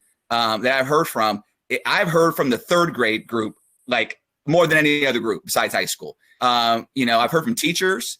Last count, I've heard from 11 teachers of third graders. Yes, I'm keeping count. 11 teachers of third graders, that have articulated their concerns about the challenged reading ability of a number of our students and how this model sort of allows them to progress. There's a lot of skepticism about, is this going to help those kids, really get to where they need from a reading comprehension standpoint? And and there were questions around, well, why was the cut point second grade? So that's my first question, right? Why did we cut it at second grade? Why didn't we include third grade in there as far as that everyday school? Is kind of the first sort of packaged question that I'd like to ask. Well, Dr. Hall, you're showcasing why our district is so incredible, because of extraordinary educators who are asking those questions and who care about our third grade students advancing academically. And one of the other great things about our district, but it also then we have to make that consideration in terms of safety, is that we also don't have the kind of rampant turnover that a lot of urban districts have, which means we have some great solid veteran staff, but also that puts them at that risk factor that Mr. Alexander was talking about. So the K2, we did model out including third grade, and that in this model with the K2, the 100% site-based, we really worked very hard to try to see if we could do it. What happens when you remember how we're going to do this model is you have one class, and we split the class into 2 classrooms. So right away, you have to realize we have to double the number of classrooms in the city, like physical classrooms in the city. And then we have to make sure we have the staff then to cover both classrooms. So while the core teacher is teaching the math and English to half of the class, the other class is getting some art, music. Their intervention specialists may be coming in and working with a group of kids in that other half. And then the teacher switches. Then the teacher goes in the afternoon and teaches the other. So you've got to have more staff, because basically we're in essence almost doubling our staff coverage, because you're splitting the kids into 2 classrooms, and you have to have the space. We did the analysis of K2 and looked at all of the space utilization across the city. And then, of course, Mary Opley Kelly said, we've got to do grade 3. And our teacher teams, the teachers on our team said, we've got to pick up grade 3. And so we ran the numbers, and that's where space was becoming more significant of an issue in multiple clusters, and the numbers of staff needed to support it. We just didn't feel like we could get there. So it was kind of a double. We were already going to be stretched with K2, but to add grade 3, it didn't look like we would be able to have the number of classrooms we would need across the city and the staff to be able to cover it. If you are maintaining the 6 feet in social distancing, I have to make sure you understand that, because once you do the 6 feet of social distancing, then it splits the class in half, basically. Thank you. So, and I remain a staunch advocate of the 6 feet spacing differential. So I know that there was some language around this 3 feet, but if you go back and actually read the American Academy of Pediatrics guidelines around that, they were talking about 3 to 6 feet may approximate a similar benefit. It didn't say it would or shall approximate a similar benefit. So again, I think it's, so again, so the folks who, in other districts that have reached out, I've talked to, I pointed that out to them as well. It's important to actually read the guideline and not oversimplify it. My second question then is, so in the K through 3 model, I guess it's 3 through 5. I'm sorry, 3 through 5 next, if you want to go to that slide. We talked about how we're splitting the class days, right? So 2 days, half the class is in, 2 days, other half of the classes, but then there's 3 days of remote learning. So if I'm a student, and again, this is a question, I'm again channeling constituent questions here, right? So if I'm a student and I have, and during my sort of that day 3 and day 4, my teacher's teaching the other half of the class. So if I have needs or questions and need help, how do I get that if my teacher is teaching the other half of the class? I mean, like, how does that work? Am I only getting help 1 day a week, or so what have we kind of built in into this model to sort of around Q&A on the 2 days, again, on at least on 2 of those 3 days where the teacher's teaching the other half of the class? Right, and that's the distinction that I made with Mrs. Mansfield's question about the 2 days are more self-directed days, and then one is facilitated by the teacher on that 5th day. But the two that are the more self-directed days, we are working with our community partners to design those essential experiences. So there will be those virtual type lessons assigned on those days. Some of that could be live, some of that could be assignments that they do, but we're building all of that right now as we speak with our community partners. That we will also, once we figure out the staffing for the K2, because nobody that I know is trying to do what we're doing here. The districts that are keeping the 6 feet social distancing, nobody is doing this K2 because it is so, you're doubling basically the coverage needed in classes and your footprint, you're doubling the number of classrooms. Once we finish the staffing of that Mary Otley Kelly with her team is working diligently on. Once they finish that scheduling and the staffing of that, we are hoping to use any remaining staff, even central office staff, to be able to support the students during their remote days, so that there's somebody watching and monitoring those virtual experiences with our essential experience partners, and they're answering questions at all time. We will always have a help desk manned every minute of the day for students who need help. We do that all the time. We do that on calamity days where we have live helplines. We also are working with some of our university partners. We have opened our doors to any field experience and student teachers, anybody who needs time. A lot of districts are shutting them all out, but we said that we could provide remote experiences for them for sure, that they could also help support the students during those self-directed remote days and supporting anything on that 5th day as well.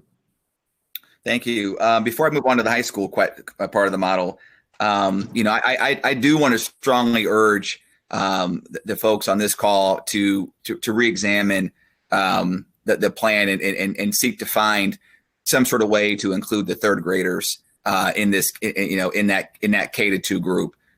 So that's going to be sort of my strong sort of ask and urging as the sort of the main takeaway from looking at the K-2 and 3 through 8 models. With regard, I think I've got one question left here, and then I'll cede the floor for now. Dr. Hall? Yes. Could I just interject here? I haven't really wanted to interrupt you. I apologize. I just wanted to underscore, because I was a co-chair on the K-2 group, that our recommendation prior to recommending to you was absolutely to include that 3rd grade. That we know that's best practices. We're very concerned about 3rd graders. We did kind of got shot down in a way because of in a couple clusters, 2 clusters, it's a space issue within our buildings. And certainly, and my biggest concern was it was a staffing issue. Mm-hmm. How do we pull those 3rd graders in also with the amount of staff we currently have? Right. So I appreciate your pointing that out. And I certainly appreciate the board taking a look at any options that they would have to include that 3rd grade in there. Thank you. Yeah, thank you. Yeah, thank you, Ms. Shipe. Yeah, again, when we're thinking about sort of our student well-being, we talk about how important these primary grades are. And I just think, again, looking at the feedback that I've gotten from parents and teachers, that the 3rd grade piece, again, that's my strong urging that we find a way. And I'm a firm believer that where there's a will, there's a way. If we get enough smart people into a room, we can find a way to innovate our way out of any problem. So I'm really looking forward to sort of continuing really continuing that line of conversation. And thinking about sort of the high school students, one of the things, and this really could go for any grade level, but I'll keep it to the high school level. These students are getting to the end of their end of their sort of educational careers, at least with respect to sort of primary and secondary education. And we all know that there are high school students that are at a point or have reached a point that they are going to need, more than 2 days a week. I'm just being candid. And this is an urban district. This isn't Hudson, or Dublin, Ohio, where you could say 98 or 99% of your students will be just fine. They're doing just fine. They've got families that will take care of them. So for me, I'm a little skeptical and reticent to sort of wholly support a model that doesn't offer a little more choice to our high school students and parents. And so again, it's this balancing act, right? We're balancing, the health risk versus sort of the educational need. And so, but Dr. McWilliams-Woods, to your point, besides the third grade, the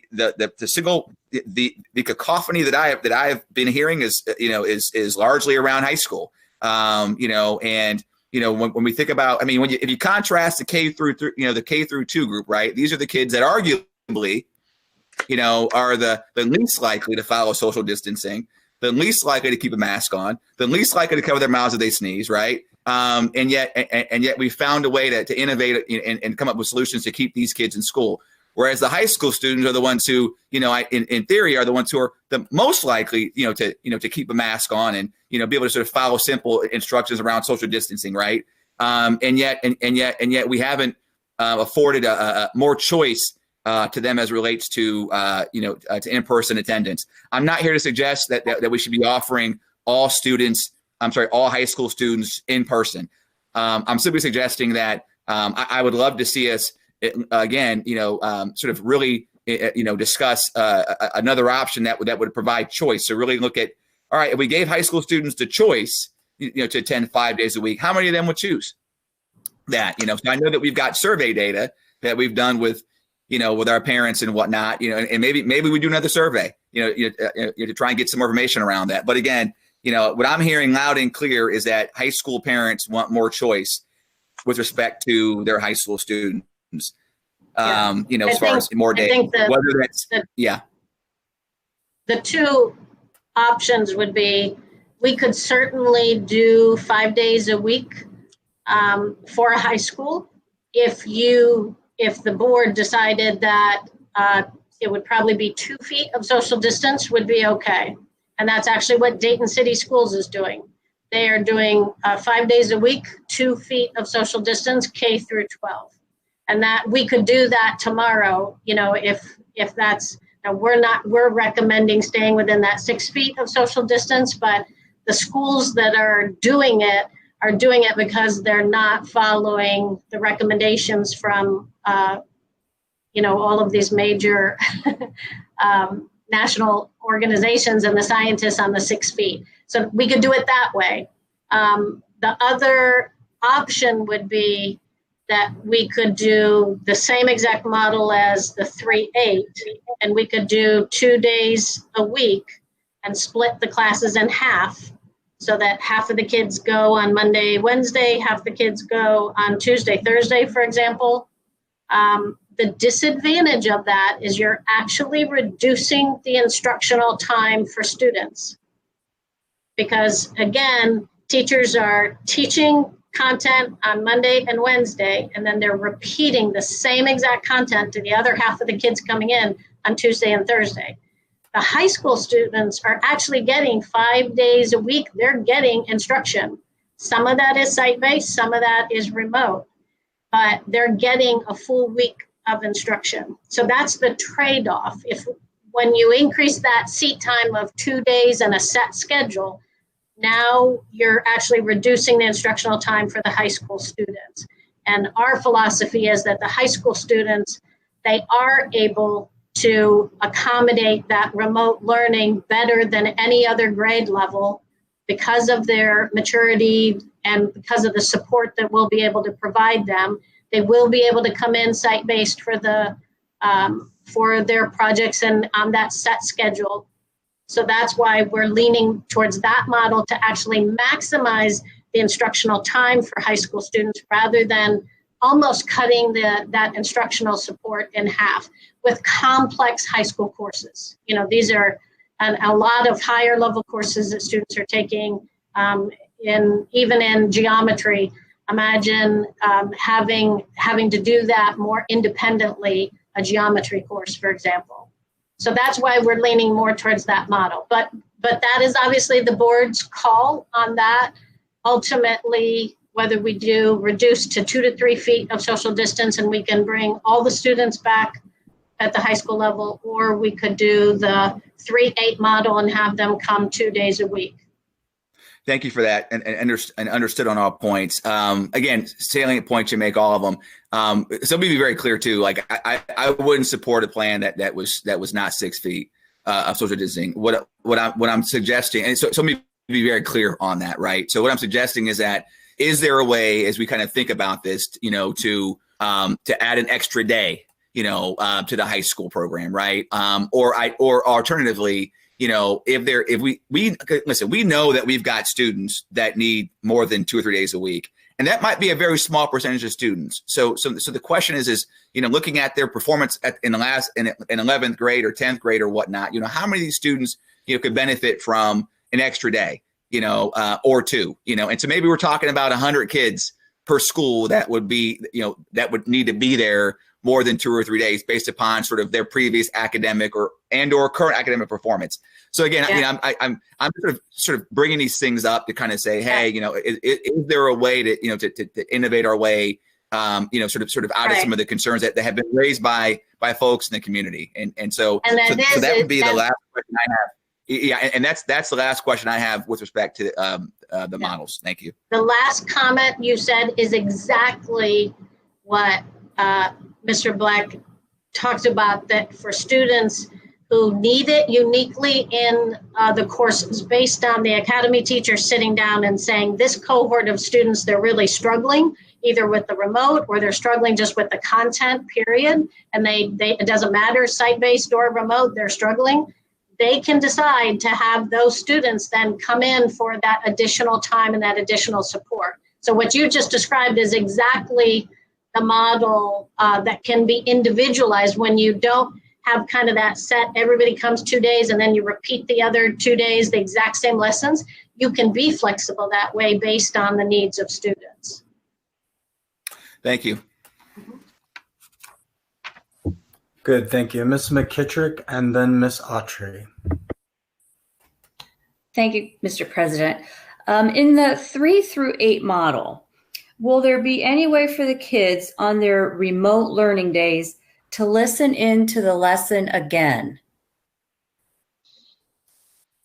So that if they need some clarification on certain points, there would be a way for them to connect, or I think you said pipe in, to those lessons for sort of a repeat performance.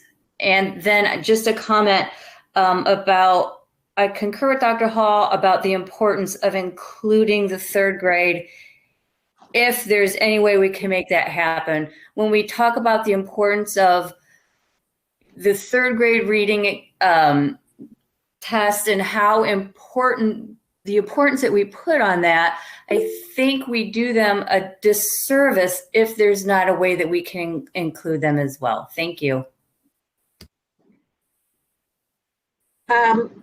So we can certainly explore that value of having a Google, computer set up where we've got kids watching the repeat of the lesson. It may be difficult to pick up all the sound of the 12 kids and that type of thing to be able to pick it up, but I think we can certainly explore that individually, especially individually for students who may need that additional reinforcement.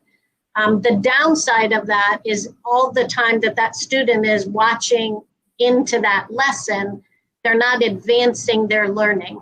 They're not working on the assignments and the projects that the teachers assign that are advancing their lesson, or they're not connecting into that virtual assignment in partnership with our College and Career Academy partners that is advancing their learning. So they're really, they would almost be getting half the content if they did that every week, because they're repeating the same content and they're not moving on to the new content that has been assigned to them. I understand that, and maybe they need to listen in on every lesson again, but perhaps they're not going to be able to forward their learning if there's a concept they don't understand to begin with. Do you see what I'm saying? Yeah. And so maybe occasionally they would have a need to hear that lesson again. And maybe for some of our kids, maybe they will need to hear it more than once. I don't think that's beyond the realm of possibility at all.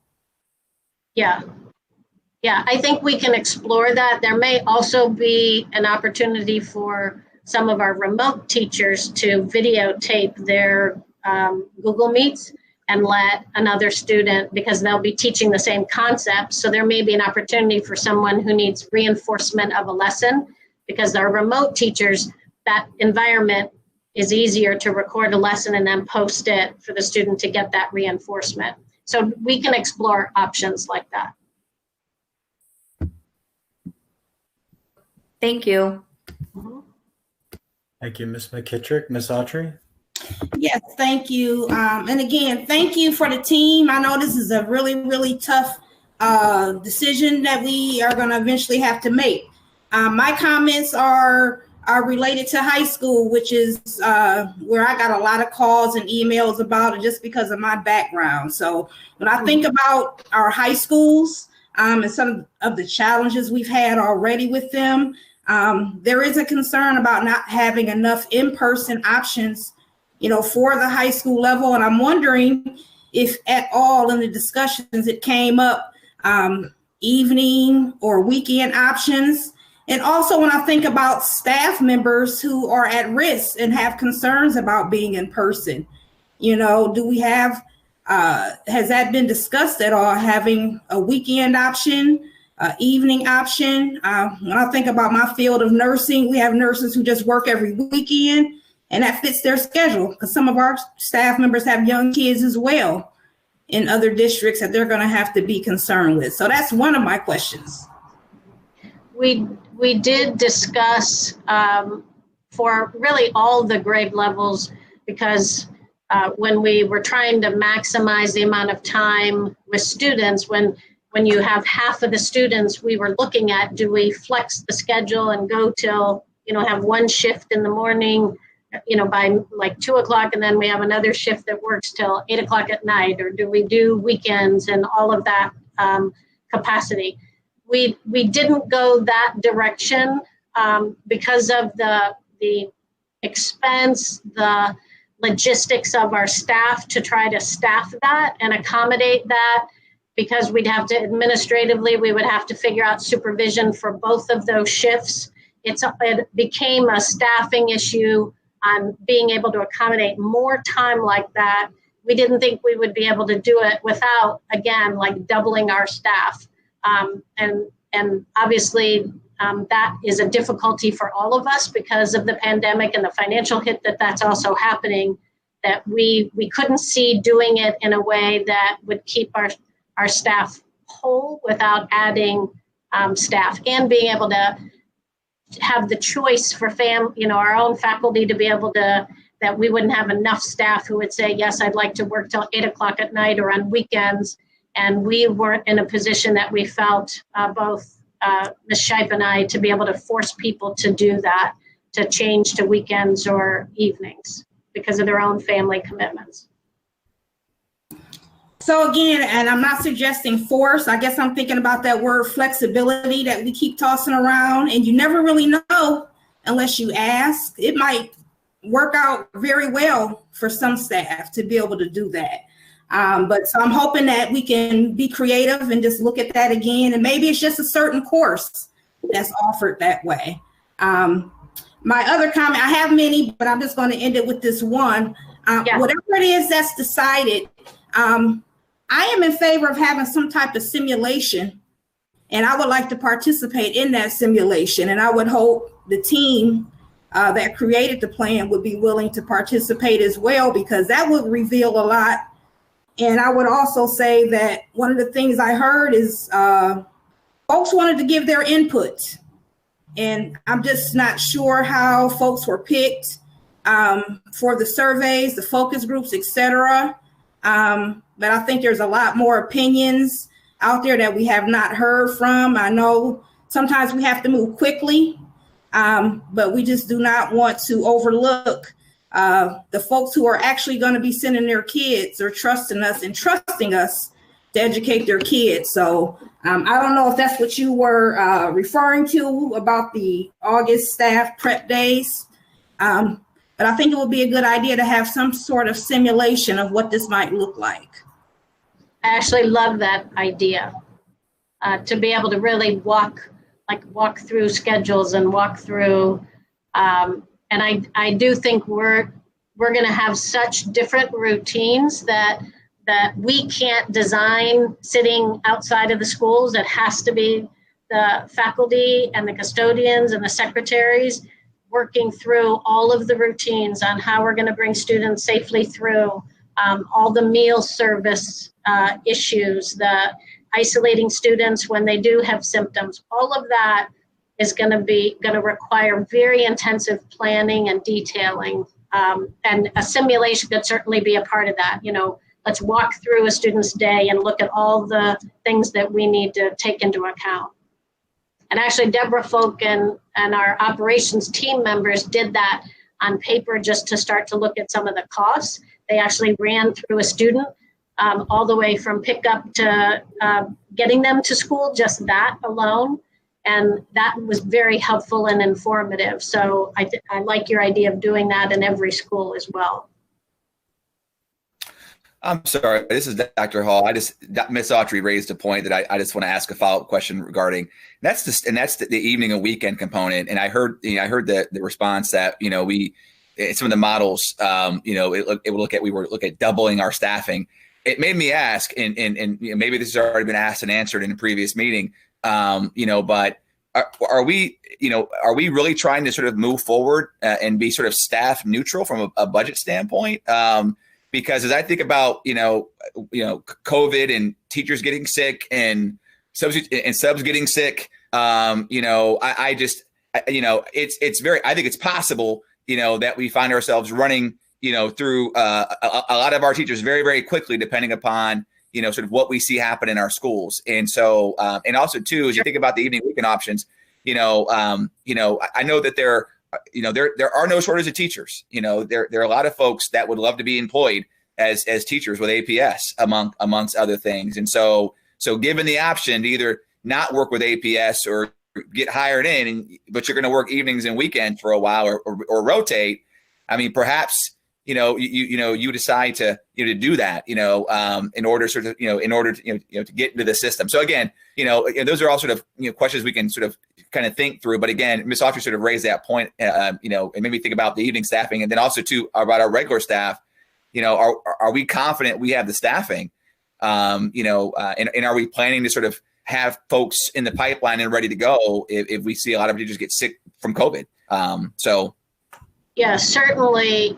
I think the realities of having that high quality veteran staff is also that we are going to have the challenges of staff needing to either be one of the remote teachers, or we may have more of that than what we need in terms of our instructional load. If we need those additional staff, we're going to work through that.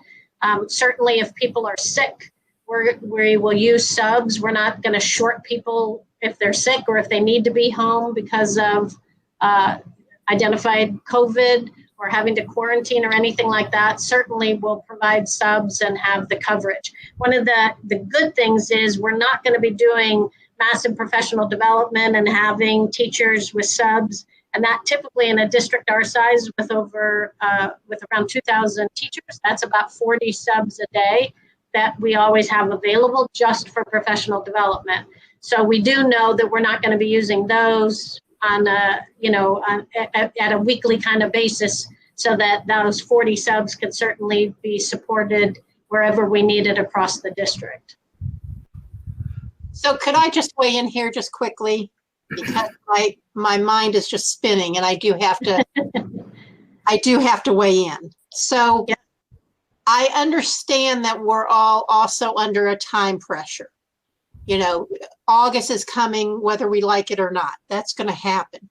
I can sympathize with the board and that you're I appreciate every comment that was made about not only looking out for the safety and welfare of our students and families, but also our staff. I will tell you that AEA put out a member survey last night. It opened up on our website, and we have had enormous feedback. And I haven't gone through the survey results yet. I just glanced at them. But many of our teachers are thinking with one mind. We have a lot of tough decisions. I will say this. You know, the two ideas are in some ways opposed to each other. Bringing as many students back to the classroom in person as we possibly can, yet keeping our students and staff safe. Even talking about I don't know if you were referring, Ms. Autry, to an in-person simulation, but even something like that, exposing our staff to numerous adults causes concern in my corner. I'm happy in the next few days, in the next week or so, to share with you some of the thoughts of our teachers. But I will say this, and we represent our teachers, and I will say most of our teachers, if not all of them, certainly are concerned with their students. They're concerned with their students' education. We would all rather be back in the classroom and not even have to deal with COVID. But as you move forward, I would only ask that you continue to maintain safety and health as our number one lens, looking at that, of all of our people, because whatever happens in those buildings is going to be taken home. And that's a scary situation. And we may be smarter than ourselves, putting all this down on paper and having all these plans, and then COVID's going to rear its ugly head and make us all look like fools and put everybody back at home. So I would love to work with the board and the administration in sharing some of the feedback that the huge feedback we've been getting from our teachers as I put together this survey and the results of that, because they are highly concerned and we don't want to lose veteran teachers. We don't have enough subs. The realities of a lot of this have to be worked out. But please, please, please keep in mind the health and safety of everybody involved, students and teachers and their families in our community, because it's all going to be impacted. And a lot of it we don't know the answer to yet. And I think many of you board members have already said tonight, regardless of what we come up with, there's going to be a lot of people that don't agree with it. And either way. So it's not a great situation to be in, but I appreciate your thoughtfulness. And thank you. I'll be quiet. One other, because we haven't talked about this, I wanted to bring up one of the other mitigation kind of strategies that we're putting in place, because even some of the American Academy of Pediatrics, when they talked about the 3 feet of social distance, if you read the fine print in there, it says 3 feet of social distance they would support with masks, but 6 feet with adults. So no adults within 6 feet, no kid to adults within 6 feet.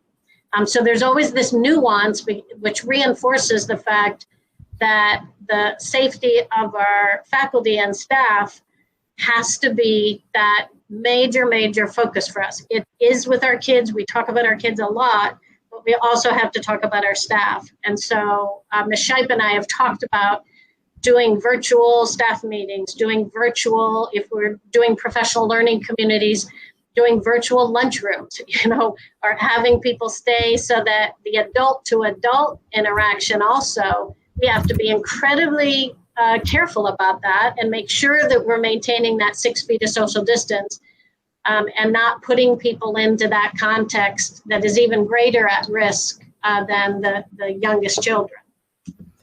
Thank you. And if I could jump in, I know that the board we're all going to have to get behind a model at some point.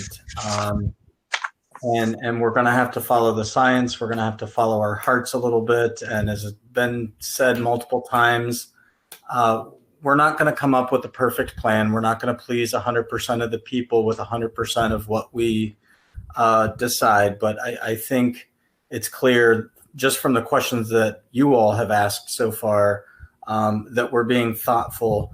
I would echo Dr. Hall's sentiments and what you just followed up with.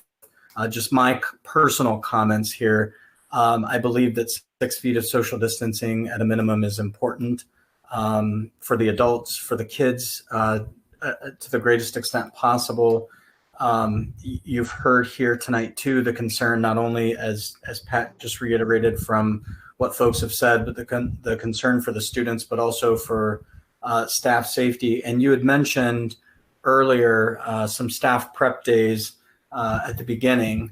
And these are, again, just my personal thoughts as I'm weighing in. I saved a few of my comments until the end, but I know that we have several slides to get through as well still.